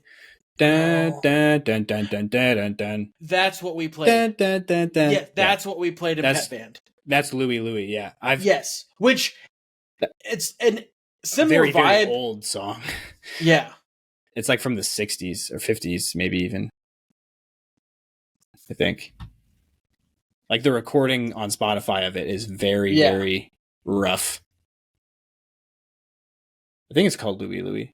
Yeah. We played Louie Louie. Uh-huh. We didn't play it all the time, but it was in our our things to play. Yeah, no, I remember that. But I feel like we still might have played Walking on the Sun. I'll have to. I'll only see if I can... Sun is when I begged and pleaded to play Walking on Sunshine. It wasn't Walking on Sunshine. It was every time we touch. We have that. We did play that though. Yeah, we didn't ever get to play it in front of people because the flute part was brutally difficult. We didn't? No. I remember playing it a lot though. We might have done it once, or we did it during football when I did not play because I was playing football. We definitely played it in practice, like in class, for sure. We practiced it, but the flute part was brutal. Yeah. If we get to 20 Patreon subscribers, I will. We'll get the band back together. The whole 125 high people school band. Yeah. And for those who don't know, we went to very small in the grand scheme of things. 55 people in our graduating class. Yeah. And band was not like a nerdy thing. I feel like at most high schools, it's like a super nerdy thing to do. So the way I would describe it is we had kids that played band and not that many band kids. A lot of kids played band and we didn't have a ton of band kids. That's exactly like it was like almost, it was more common for somebody to be in band than not to be in band. Like I think the band was like 125 kids or 127 I'm kids. I'm not sure how it got like that, but we have the greatest band director in the history of America. Is he? You think that's why? This doesn't need to be. It can be. I don't care. Yeah. No, I fully believe that G was. No, I loved him. Yeah. I don't say this is going to sound weird. Loved. This is going to sound weird. I still say like sometimes in my brain, strive for perfection and achieve excellence. Just the first half. Be sure to listen and concentrate. That doesn't really. Yeah. Because that's such a good line. That's like a tattoo I'd get. strive for perfection, and you don't achieve perfection, you achieve excellence. Also, I remember things from elementary school because he's the band teacher from when we were ever since we were in 5th grade all the way. Yeah, 5 through 12. Yeah, and he would like there were some things that he would just like give about random like facts basically about something. He would just kind of have a monologue every once in a while, and some of the things that he said I just remember very like vividly. Yeah, so like the Cardiff by the Sea. Like I always think of Cardiff as is the capital of Wales. I always remember that. Edinburgh is the capital of Scotland. Capital of Edinburgh, Ireland is Dublin. Yeah, it's an easy one. Yeah. What's the capital of Northern Ireland? I don't even know that. Wait, I think it is Belfast. No, Northern Ireland. Ooh, Dublin is the capital of I think it might be Belfast. There's Cork. No, Cork is in southern or in Ireland. Cork is south. Yeah. It's just in Ireland. It's like because fun fact, that's where Jameson whiskey was originally distilled. Oh yeah, I think I knew that actually. Mm-hmm.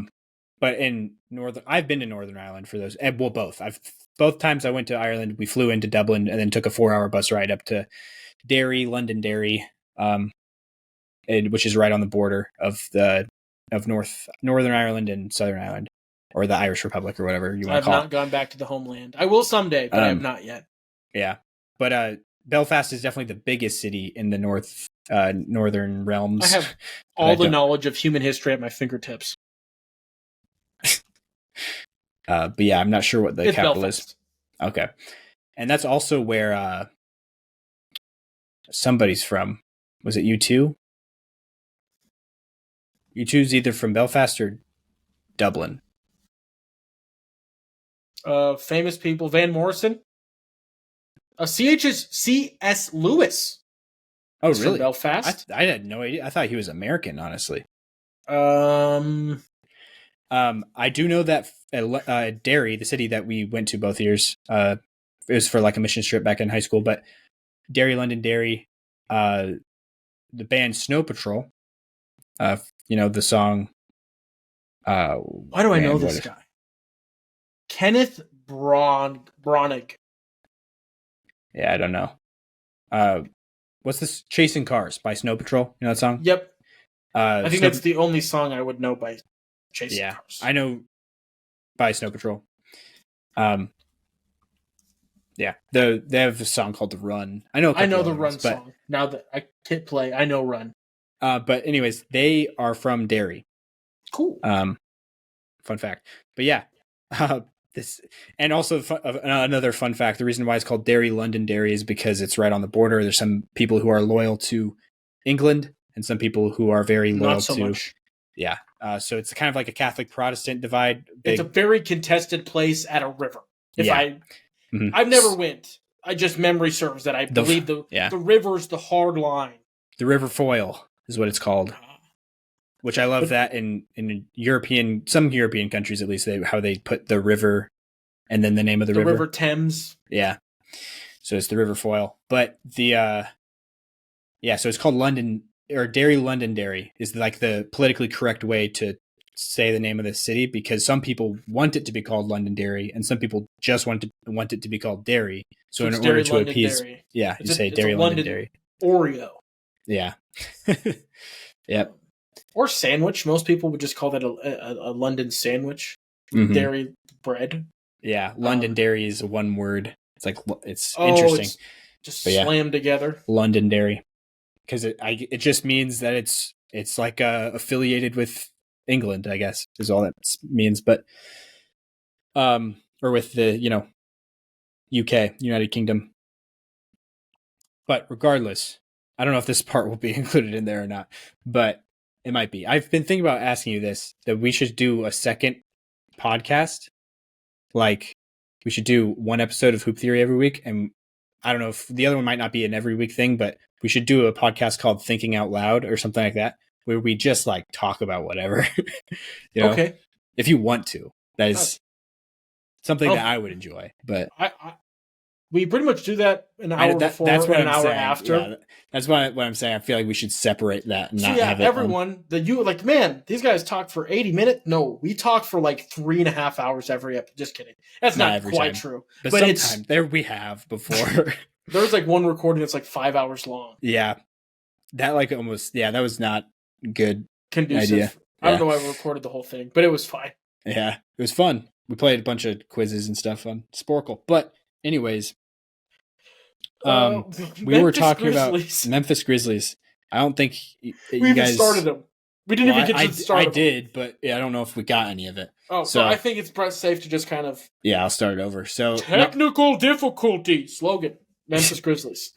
Yeah, so on to the next team in the Southwest Division. That's the Memphis Grizzlies. Their record last year was 51-31, which was a pretty good mark. Like, I didn't realize that they would have done that good, honestly, thinking back on, like, not going into the season, but, like, it's just surprising to hear that number now because I remember them struggling so much down the stretch of the season, especially after Steven Adams went out with injury.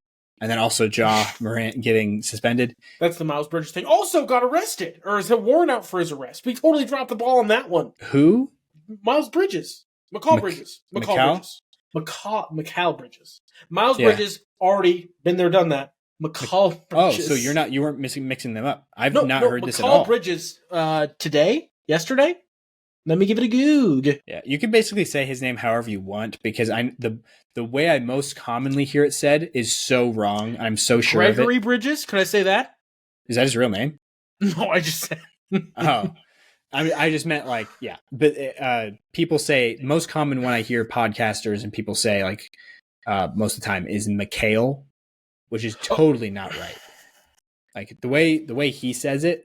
Oh, and wait, maybe it was Miles Bridges. Yeah, that sounds way more right.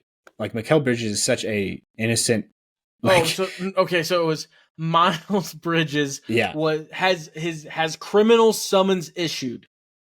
Okay, that would make sense for violating a domestic violence protective order, misdemeanor child abuse, and injury to personal property, according to a spokesperson for the Mecklenburg County Sheriff's Office in North Carolina. There's also an unserved arrest warrant for the 25-year-old Bridges, which was first issued January 2nd for violating domestic violence protective orders. The spokesperson said neither warrant nor the summons was immediately available because as of Wednesday night, they have yet to be served. This is coming from ESPN's Baxter Holmes, has wrote the words I just said, giving him credit. So apologies to Mikal Bridges, has done nothing wrong. It is his fellow brother and last name, Miles Bridges, who has a rap sheet, one could say. Mm-hmm. Also, we didn't touch on Dame's rap. There's so many little things that have happened. Dame did a rap for Portland, and it's like, it's okay. It's not great. You don't? Yeah. You don't like Dame's? Do you not like Dame's flow? No. You a hater? I mean, well, like, I don't know. It's very... Also, I love that when I type in DA, the order that came up was Dave Matthews Band and then Dame Dalla. Wow. It's called Farewell. Spotify. Yeah. I don't know. It's my take on Dame as a rapper, I guess, is he's a basketball player and only gets to rap because he's already famous. No, it's just not my thing. Like he's technically he's a technically proficient rapper. Like he's talented at it, but that's not really why I listen to music in general all the time. Is because of somebody's skill. Like it's more like to me. There's some artists that I'm never going to get into because all of their appeal is technique. And I'm just like that. Doesn't make me feel anything as art. You know what I mean? Oh, wow. How do you feel about like Adele? She's okay. But it's a similar thing. It's what about Josh Groban? I only know once. I probably know multiple if you would have played other ones, but I mean, Creed is like a nice throwback vibe for me, but like it's Scott not... Stapp, his standalone work. Oh, I don't even know any gas. of it. Okay. It is the most like I'm gonna lift Scott Stapp. Yeah. Can you take... the reason that came up is because at an MLB playoff game, at a Rangers game, they blared it during one of the inning stretches, and the whole crowd is just like, "Can you take me higher?" And then there's a dude's air guitar. Anyway, yeah.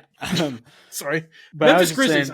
I'm trying to avoid the topic. If you can't tell, I won't talk about Memphis. I'm very yeah. Yeah. Dame is a rapper. You brought that up for some reason. But yeah. What were Mikal Bridges? Miles I think Bridges. his name is did Mikal. crime. Mikal Bridges. Oh, it's Mikal Bridges. Is how it says it's pronounced on Basketball Reference and how he says it. But So it's then spelled Mikal. it's spelled with an A. So I like to make myself believe, I'm pretty sure this is how it is. It's like, if you pronounce it very stringently, it's like Mikal. But like the way that he pronounces it is very lazy, like, you know, kind of casually and laid back. So it sounds more like a Mikal. I wonder if his parents want him to be named Michael. I doubt it. I think it's Mikal or Mikal, one of those two. Very similar, but it's like Cal, like Superman's name. Superman's first name. Mikal L. Yeah. So Mikal is how I usually say his name. I think if like that's a little bit more of a enunciated version of it, like I think he says more of a Mikal. Mikal Bridges. Everybody I hear say it like that. Talk basketball says Mikal, and I'm like, how? Like why does it? Yeah, exactly. That's what I think every time when someone says Mikal. I'm like, Kevin McHale? Like that's all that I think of. The best coach that Dwight Howard ever had. Yeah, that's a very weird reason to know Kevin McHale. I mean, obviously that's not why you know him, but I'm saying like that's like the thing like you're classifying him as. It's kind of like how I brought up Giannis as being the most improved player from 2017 as his leading accolade. But yeah, anyways, Memphis Grizzlies, they won 51 games. So 51 and 31. Their ceiling for me last year, I had them at 55, floor 40, sweet spot in the middle for the reasonable prediction was 49. So I was pretty close because they got 51. And then the over-under line for this upcoming season is going to be 54 and a half, not 54, 45 and a half. So they have to win 46 games to hit the over. And this is, I feel pretty good either about a stay away or an under on this one, to be honest. They haven't changed much about the roster other than they traded Tyus Jones for Marcus Smart.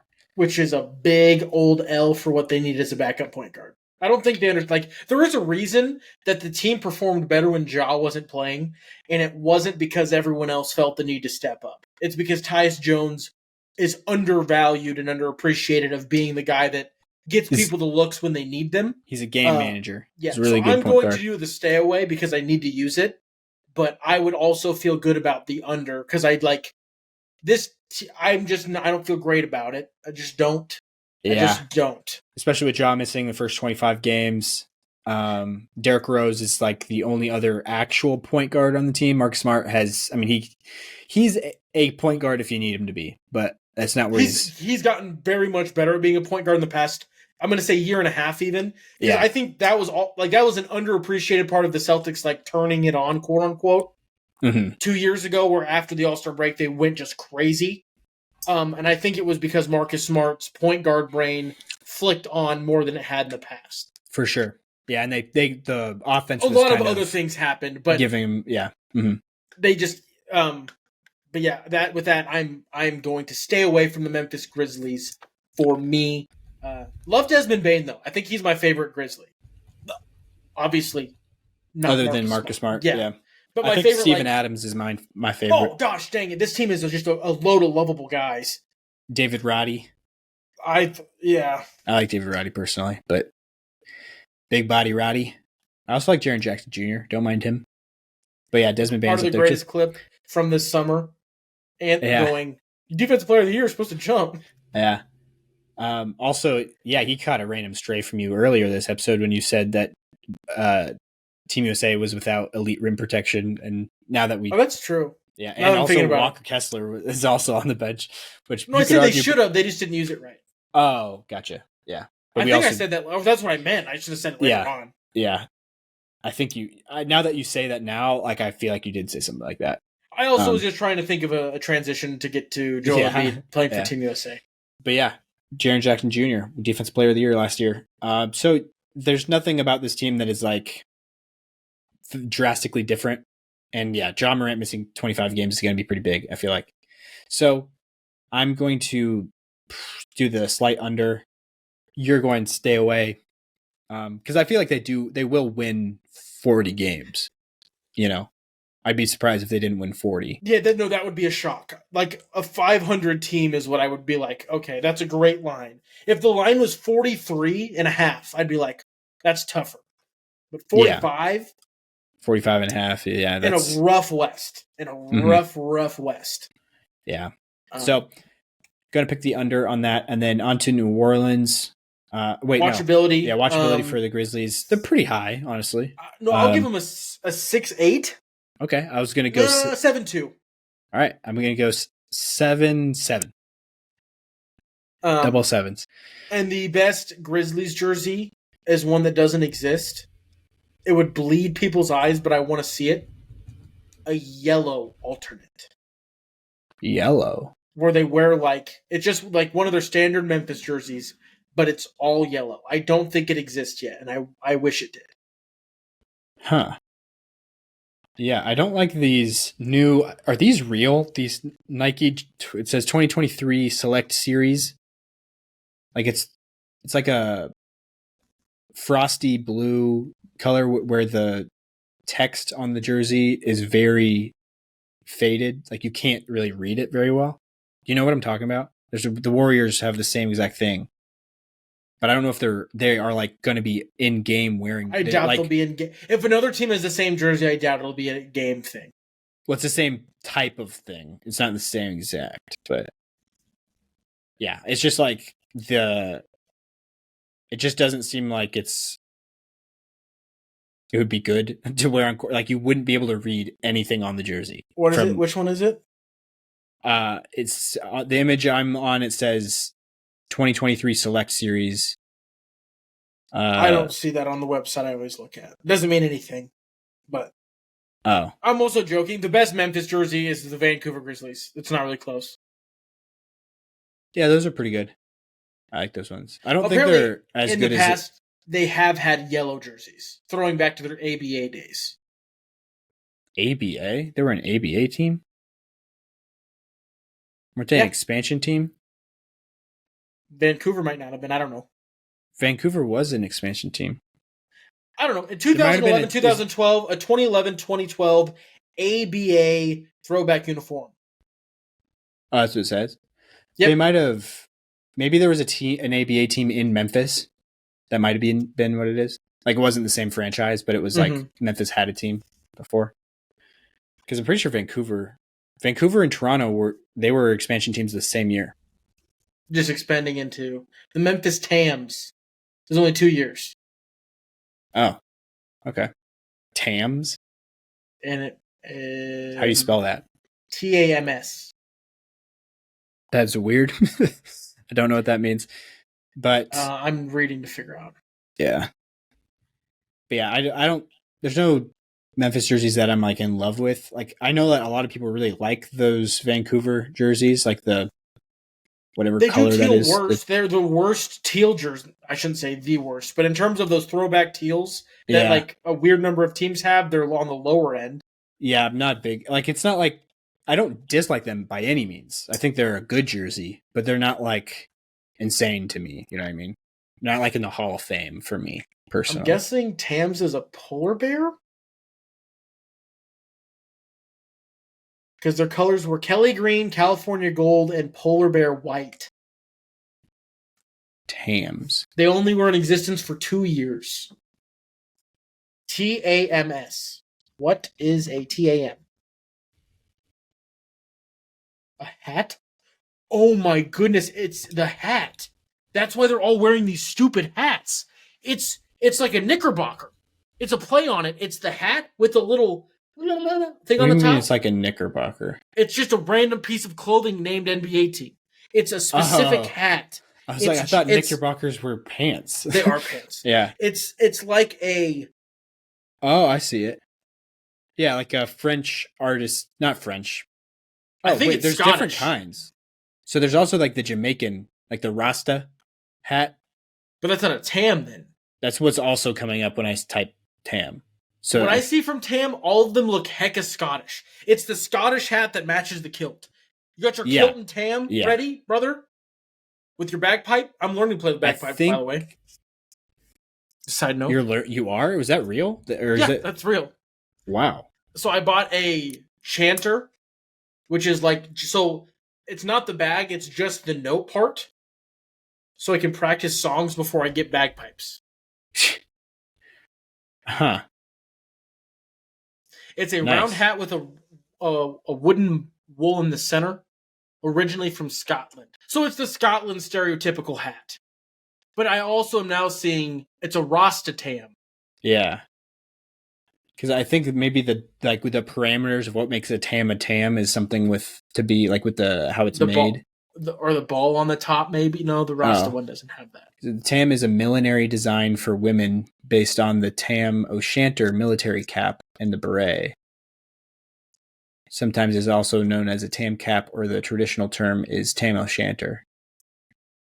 Okay. Anyways, I don't know why Memphis would have that as a team name, but it seems very random. Just like this whole episode has been, to be honest.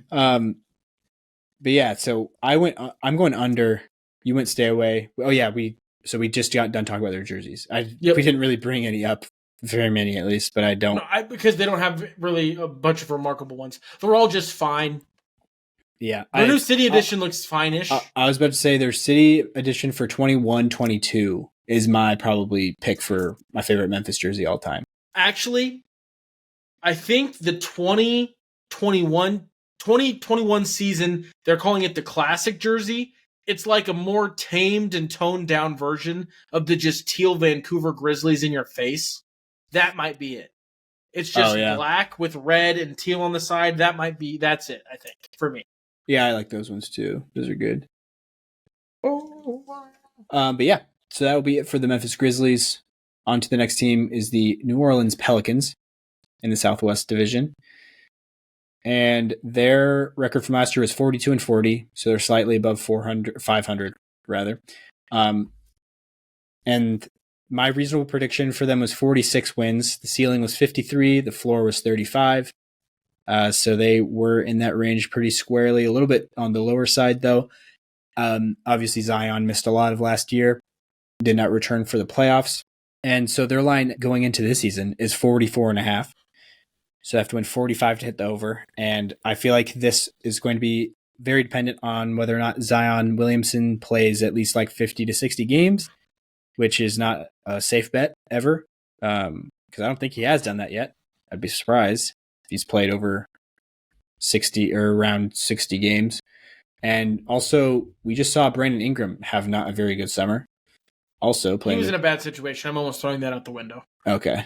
That less than ideal situation for him. Not a bad situation. He was on a U.S. but he obviously was not in a situation where his skill set could thrive. He did not do the Paolo Banchero, turn into a different player and be like, why are you equally as good at this sidekick thing? Yeah. Mm-hmm. Exactly. So, to correct myself, though, he has played. So he had his second season, he played 61 games, but his rookie year, he played 24, and his third season, he didn't play at all. And then last year, he played 29. So an average of about high 40. 30s or 40 per game or per year. So I don't know if he'll raise that average this year or not, but if he does, then that will definitely help them in achieving this goal of 44.5. But I might use my stay away on the Pelicans, actually. This is the team I'm going to put my stay away on. How about you? I guess I'm going to pivot over to Memphis as opposed to stay away. No, I'm going to go under. I'm going to go all unders. This is injury based exclusively. I want to go stay away. I'm going to go under. This will be my stay away. My lock is still remaining on the Rockets. And I'm going to go under. This will be my stay away. What does that mean? No. This, I'm like talking out loud what I'm thinking. So this will be my stay away, the Pelicans. Okay. Because it's injury reliant. And that's what I've almost used all my stay aways on is question marks. I've just been like, if I don't know, I'm not going to touch it. So then I will use my movie, since I don't have my stay away on Memphis anymore, I will go with the under on Memphis because I think they will be in the 40-ish, 500-ish mark. As I said, because I used my stay away on Memphis, didn't I? Yeah.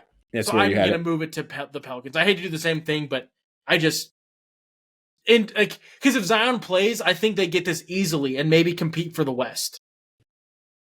I wouldn't say. I mean, I definitely would say like it wouldn't be shocking at all. No, if he plays 60 games, they will be a top 4 seed in the West. Yeah, I don't think that's crazy. But the West is so competitive that 45 wins, like barely missing it, might be the 4 seed. That is also fair. I'm gonna stick with my stay away, and because if he doesn't play, I just don't know. So that's why I'm gonna stay the heck away from it. Yeah. Same. Yep. Okay, so we have the only difference we have now through 4 teams is you locked under on the Rockets and I locked my under on the Mavericks, at least right now, so far. But other than that, we're the same. So, San Antonio, or I guess before we move on, looking at their roster, I didn't mention any of that. So, changes, I guess they have Cody Zeller is the first new name I see skimming through these.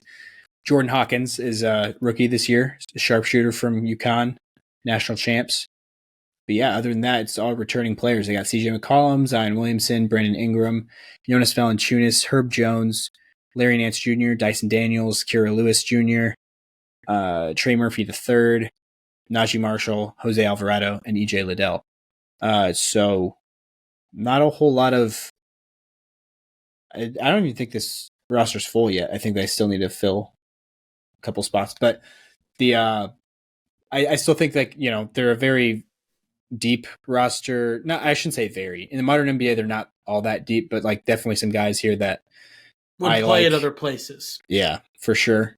And I mean, Valanciunas, they have a really good starting lineup. I guess I should say that with CJ McCollum, Brandon Ingram, Herb Jones, Zion Williamson, and Jonas Valanciunas, and then Dyson Daniels and Larry Nance Jr. coming off the bench. I should throw Trey Murphy in there. He might even start over Herb this year. Honestly, he's a big X factor on how this season could go, especially with Zion out. Mm-hmm. Potentially out, I should say. Is he cleared right now? Is he not? Is he listed as injured or no? No, I talk about Zion like he's always injured. I shouldn't, but I do. Yeah, but you might be right. I don't pay attention to things very well, so I don't know if what is his injury status. I think he's set to play. You locked up again. Did I? Or was I no, just... you were very still. Yeah. Oh boy, I'm struggling now. I hit the wall once we got through funny haha shenanigans, and I'm sorry. We should wrap this up. It's all good. This has been an insane episode. What sucks is most of it's just chopped. It's just gone. Wait, what do you mean? It just won't get it'll either get moved. I guess maybe it just gets moved, or because it just doesn't make sense in the middle. I don't know. Well, I mean, I'll I feel like we gave enough context for saying oh, we lost each other, type of thing. So I might keep it, but because then we start talking about how the technical difficulties occurred. But I what was I looking at just now? Oh yeah, Zion, ADHD is great, but Zion Williamson, I don't know what I didn't discover anything. I was kind of just looking at words on a screen, trying to go fast. But I'm just going to treat it as if he is playing, but I don't. It's very questionable on whether he actually will. So that's why we're using stayaways. And I think I don't need to go over the roster too much more, if at all. But jersey or watchability for the Pelicans pretty high if everybody's playing, for me at least. I'd give them a 7.4. First number that showed up in my brain, I see an imaginary 5.8. First number that showed up. That's fair. Might have used 5.8 already this episode. I don't know what's on the brain. I just know what my heart feels. Oh, you might have actually, or I think I did. I think you said 5.3 on a team, and I said 5.8. Percent was our first team, Dallas Mavericks. But yeah. Anyway, I'll go with 5.8. Just meh. No love. I feel meh about the past 2 divisions we've covered. Just a whole lot of meh. Yeah. Jersey wise though. Yeah. Bad decision to have these as the last episodes. It made the most sense, but it's just meh. We're doing these all in one sitting, by the way. I'm just kidding. But so their jerseys though, I like honestly, I'm usually not a big fan of when like there's not anything on a like as text on a jersey, but I like these. Are these new or did they already have? I'm pretty sure these have already been worn in a game. I feel like the 3 fleur-de-lis. Yeah. I think Lonzo wore those. Yeah, I feel like those have been around. 2021 is what I have. That was the 2021 City Edition jerseys. Yeah, so Lonzo wouldn't have been there, I don't think. But no, he would. Yeah, he was. He's been with the Bulls for 2 years. Or at least I remember him, the photo shoot. He might not have played in them, but I just remember when they announced him, I think Lonzo was one of the guys in the photo shoot. Yeah, he was there, I think. He could have been, at least. But anyways, I like those ones, honestly. Like, I don't like that I like them, if that makes sense, but I do like them. I think that they're just honestly, they're standard homes. Or their ways, I mean. Their ways are just nice. Nothing crazy, nothing bad, just fine. The reds or the dark blues? Dark blues. Okay. Yeah. Yeah, because if you go back to the Chris Paul, those are meh. They're fine. There's just nothing crazy great about this. Oh, do we count that as Pelicans or do we count that as Hornets? Because in my mind, I was because I know technically they had a New Orleans in 2008 is the year that I'm looking at. Started in 2008. They had a New Orleans that looked a lot like the Chris Paul ones. It's not I shouldn't have said the Chris Paul ones. They just look like the Chris Paul ones. In 2008, Chris Paul would have been on New Orleans. It says New Orleans on it. Yeah, it was in New Orleans. It's listed under their team's history. I guess. On what? The basketball jersey archive. Oh, okay. I just know that for records, like the record books and stuff, all of the history and records got moved from New Orleans to Charlotte when the Bobcats became the Hornets again. Okay. So, because like the Pelicans or the team in New Orleans changed their name to the Pelicans, and then right after that, the Bobcats changed their name back to the Hornets. So the team that's in Charlotte now was not the original Hornets franchise. Yes, but they actually they moved like all the records and history back to that franchise, not back to follow the mascot as opposed to the city. Kind of. I mean, it's moving. Yeah, I guess in a way. I guess I don't know about the New Orleans years though. I assume it's all the Hornets stuff though. So even the New Orleans Hornets stuff is over in Charlotte now. But because I know that the Pelicans are technically the youngest franchise in the NBA. Okay. Because when they rebranded, they basically became a new franchise. But not really though. Because it's the same people, same organization. Yeah. But also, their original Oklahoma City jerseys, pretty cool. Their original Oklahoma City? So they wore jerseys that said Oklahoma City on them, apparently. Did they really? I knew that they played in OKC during Hurricane Katrina, like in the aftermath of it. But I will send you the jersey so people can see it. I did not know that. Honestly looks like a precursor to what Oklahoma City jerseys ended up looking like. They wore it on Valentine's Day. In 2007. Yeah, I think that was the year I think they only played 1 year in Oklahoma City. And that was that proved the viability because in 2009, that was the first year OKC was OKC, right? Because did Durant play 1 year or 2 years? It would have been the 2009 season, yeah. 2009 season. Yeah. So, because Durant played 1 year in Seattle. 2007 draft, yeah, okay. Yeah. But yeah, I think that'll do it for jerseys though on the Hornets. They're not Hornets. The Pelicans. And that will wrap up the New Orleans Pelicans. And on to the San Antonio Spurs, which is the last team in this terrible division. This terrible. Yeah, not even like that bad from because the Southeast is worse. But like this is just kind of like a slog to get through, I guess. Maybe it's just because we're doing it after the Southeast. But yeah, so the San Antonio Spurs, their record last year was 22-60. My prediction range for them was a little bit higher than the rest of the bad teams because I thought, they had Greg Popovich as their head coach. I was not expecting them to go full tank or at least it was hard for me to completely predict that. Yeah. So I put them at a reasonable prediction range. I got them at 26 as their sweet spot in the middle, and then 34 as the ceiling, 15 as the floor. And they ended up winning 22. So they're a little on the lower side. And they ended up, obviously, it worked out for them. They got the number 1 pick and got Victor Wembanyama. Yep. So that's obviously the biggest addition that they have to the team. But outside of that, though, they also have Devin Vassell just got paid. Yeah. Devin Vassell, who's a young wing coming into his own. Keldon Johnson. I feel like, I really like the Spurs roster as like just a they'll young, be fun gritty someday, team. But this year is not that day. I think they'll be fun. Oh, they will be a good team if they keep this little group together, I think. Yeah. Wemby will have a year or two of growing pains, and then they'll just be kind of this like, oh, wow, they've got a lot of pieces that they grew, and this will be Popovich's last little hurrah, and then he'll be gone. I think. But this season, you mean? No. This little group. Oh, yeah, for sure. He won't see the end of Wemby's career. I doubt it. Because hopefully it's long.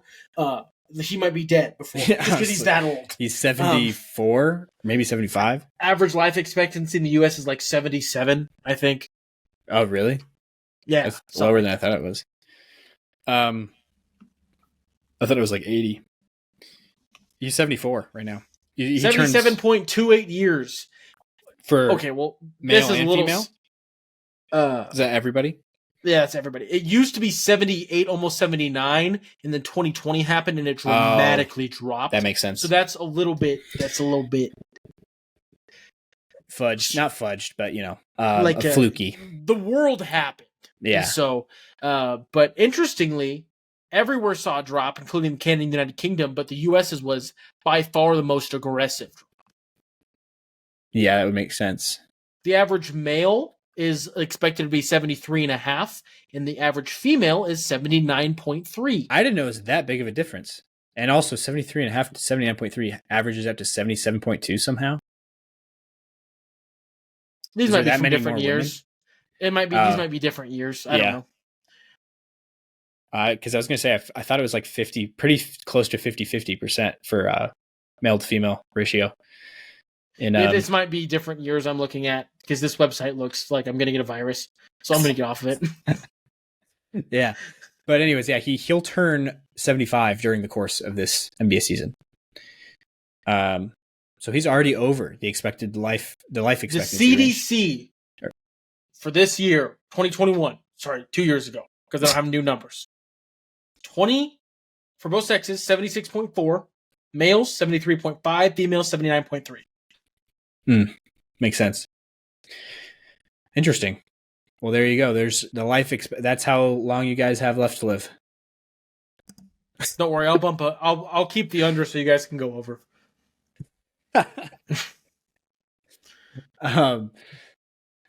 Honestly, those are some over underlines we could do some bets on. If it's in our wills. Yeah. If I die before Logan, he gets everything. Just kidding. I'll leave stuff to my children, probably. Yeah. Sorry, I buddy. I probably won't live you by that long, so you can give it to me, and then after me, it'll go to it legally your. Has to be the my kids get what I have. I'm just a stepping stone. It just would be a meme. Yeah. Well, no, then they get inheritance tax twice. I'm not going to let that happen. The government does. I'm not going to give away that much. Maybe I'll just Venmo all your kids. All 17 of them. I'm going Phillips River mode. Just kidding. Just kidding. Yeah. You said Phillips River. It is currently 10:47 in the Central Time Zone. I'm a sleepy boy. Yeah. We're recording a little bit later today because Sunday didn't work. Anyway, watchability, are we there already? Did I say their line? I don't think I said their line. Their line is 28.5. So they have to win 29 to go over. That's finally a good line. Yeah. It's like the first good line we've had. And for that reason, I think I'm going to go over. Getting to 30 wins, that's tough.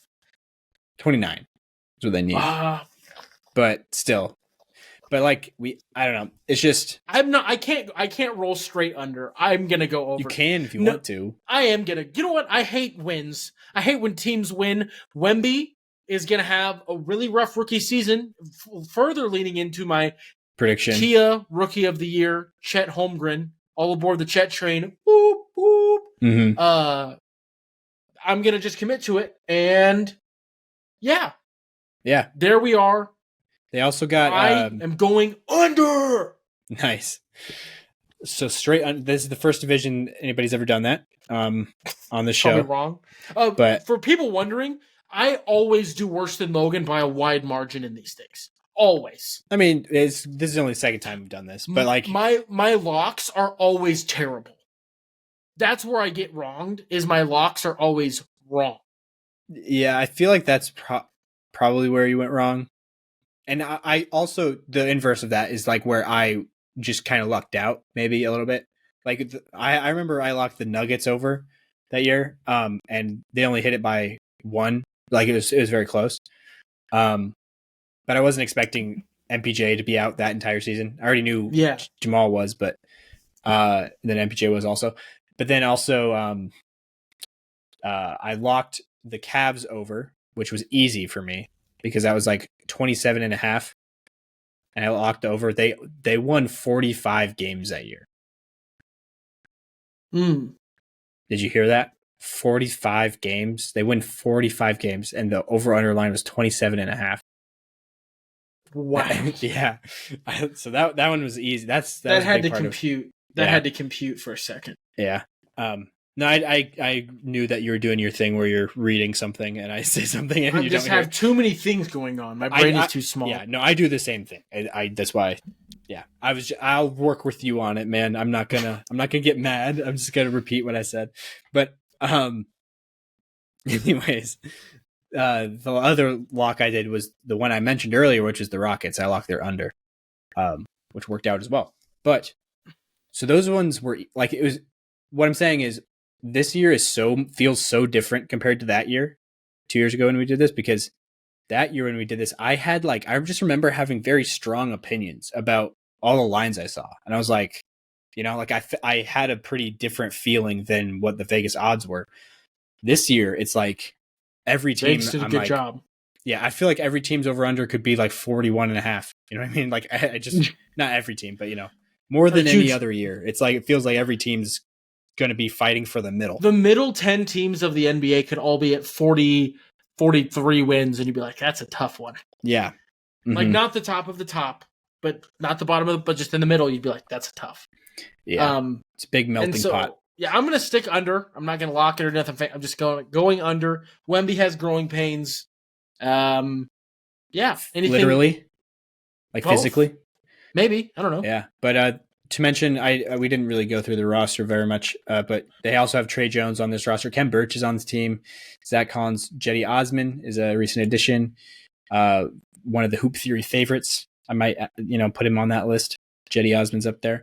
But Devin Vassell, as we mentioned, Jeremy Sohan, Malachi Branham. I guess just because I want to try to say his name because it's been a while. Sandro Mamu Kelishvili, I think is how you pronounce his name. Mamu Kelishvili.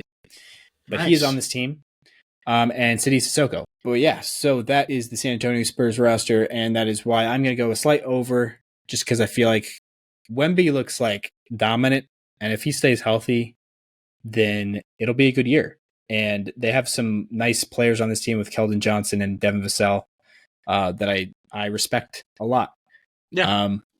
So that is why I'm going over, and Jacob is doing the under because I hate fun.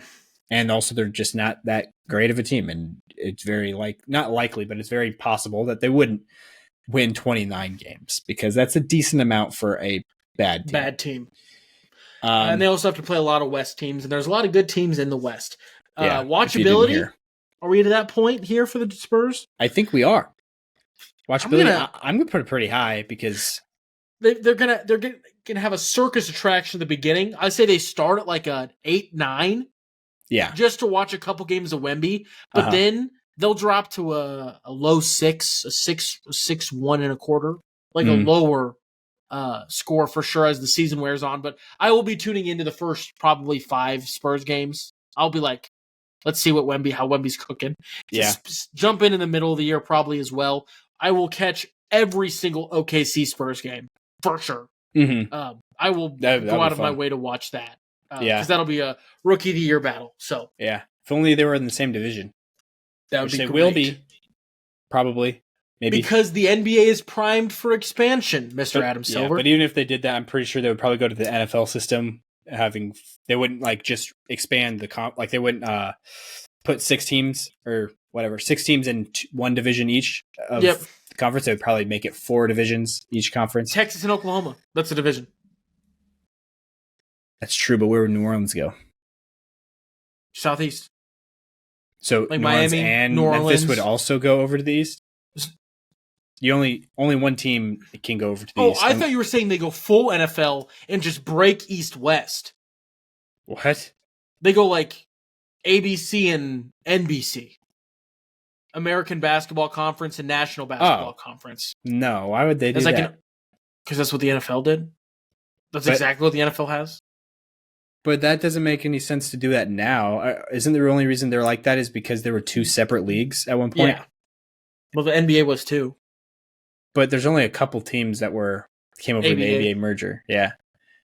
So like the NBA is like pretty much it. Yeah. I mean the NFL was one of the leagues and it just absorbed the AFL? Yep. Yeah. So, NFL absorbed AFL, but it was close on number of teams. So AFL became the AFC basically? Yep. Yeah. Makes sense. But yeah, there wasn't enough teams to do that with the ABA teams. But anyways, where are we? Well, I just got through watchability, talking about how things. That could be a whole little preview, little snacky snack to an episode, building out. Oh yeah, what the expansion will look like. Saying that the teams will be in Seattle and Vegas. Isn't that where the teams are at? Right. Yeah. Mm-hmm. That's what that has been established. Yeah, which I think that would be. Yeah, they should do like the coast as a team. Yeah, it'll be interesting to try to make some divisions out of those teams, but that's not my job, so we're not gonna do that here today. The Nuggets one will suck. Yeah, thinking about it, it'll be terrible unless they call it like the 4 corners and grab Phoenix.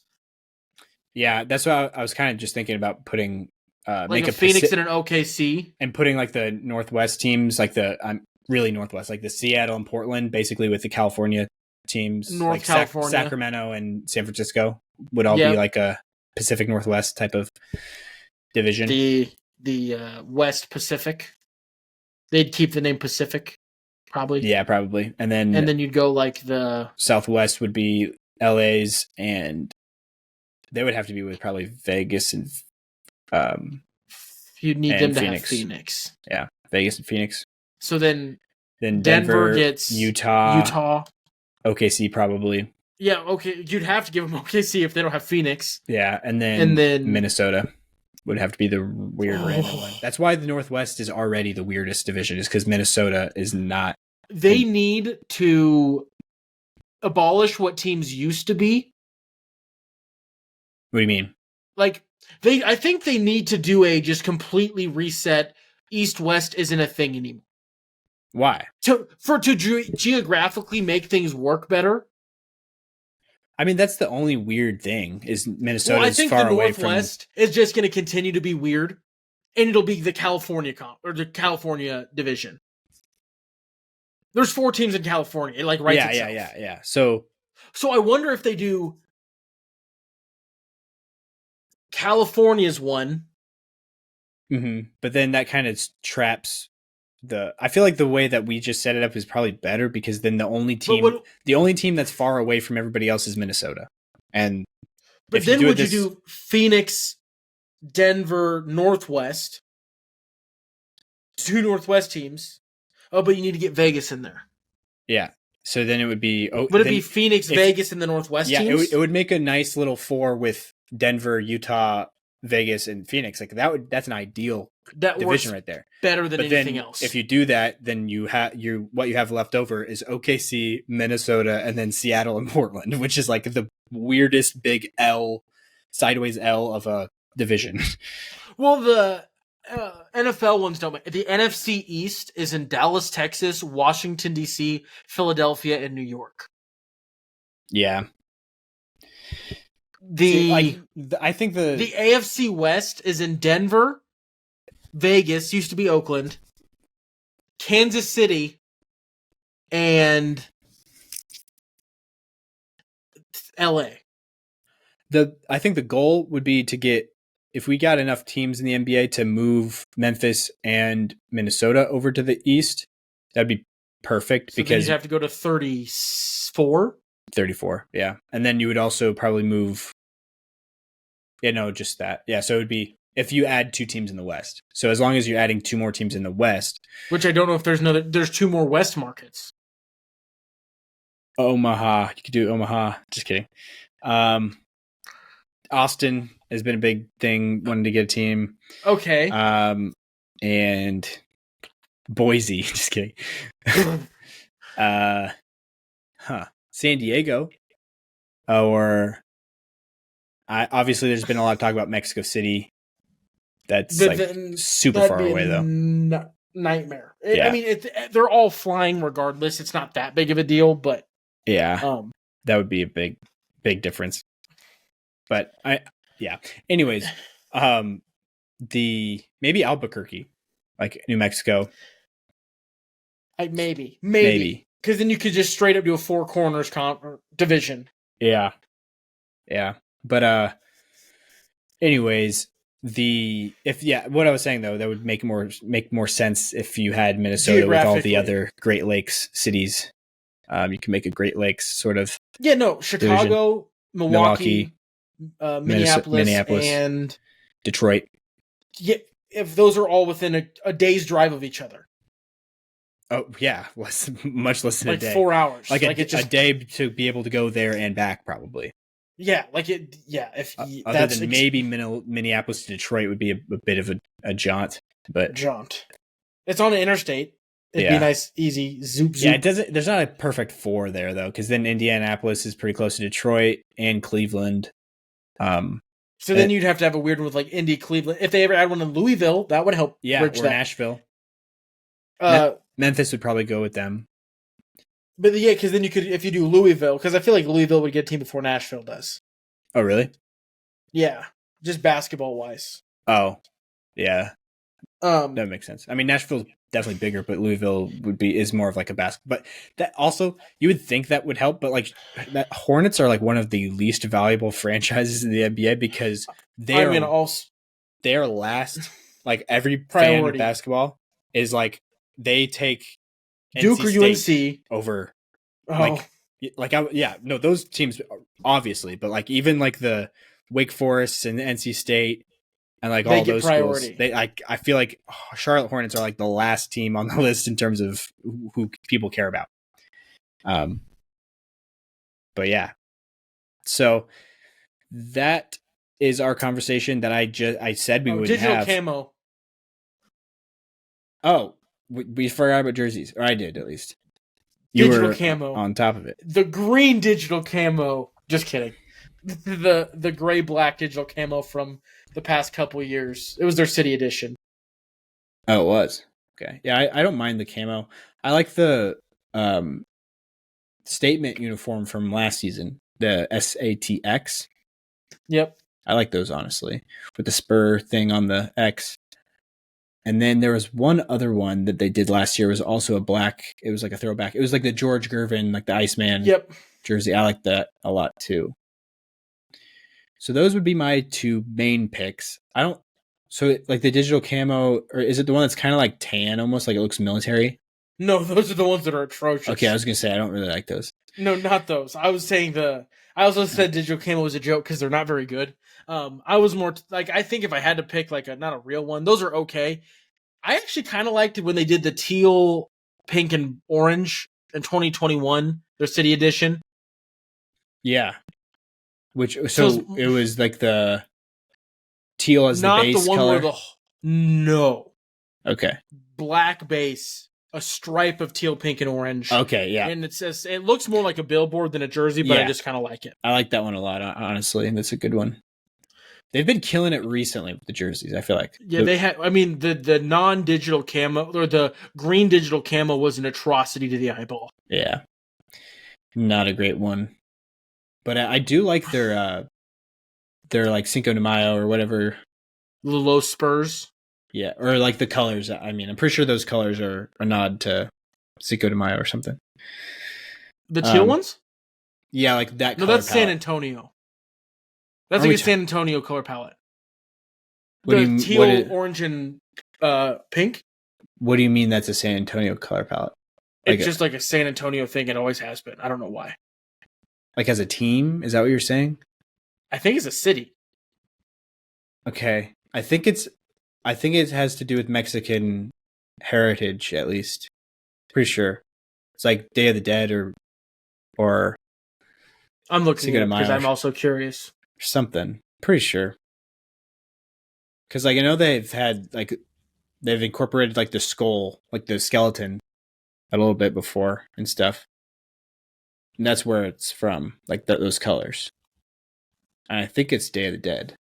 It's just Fiesta colors. Oh, Fiesta. That would make sense. Interesting. Well, this is our probably most unnecessarily long episode that we've ever done, but it'll be trimmed. Hopefully. We'll see. Anyways, without further ado, though, I think that will do it for this episode. Head on over to patreon.com/hoop theory. Buy Logan a coffee because he needs one and deserves them sometimes. Sometimes he could really use it. All that can be found in the description. If you're on YouTube, like, comment, subscribe, hit that notification bell so you hear every time that Logan posts a video. I just show up. And also, if you're on TikTok, you won't see this. Hello. Thanks for listening. Or if you came from TikTok, rather, good. Tell people it's an experience. You don't have to say good or bad. Just say it's an experience. Spotify, give us the 5 stars. It helps. It's finally popping up now as of about a month ago, which is dope. And Logan, is there anything you would like to tell the people as we ride off into this sunset? I think you covered everything, honestly. So all I have is that people should stay happy. They should stay healthy. And we will see them in the next episode. Peace.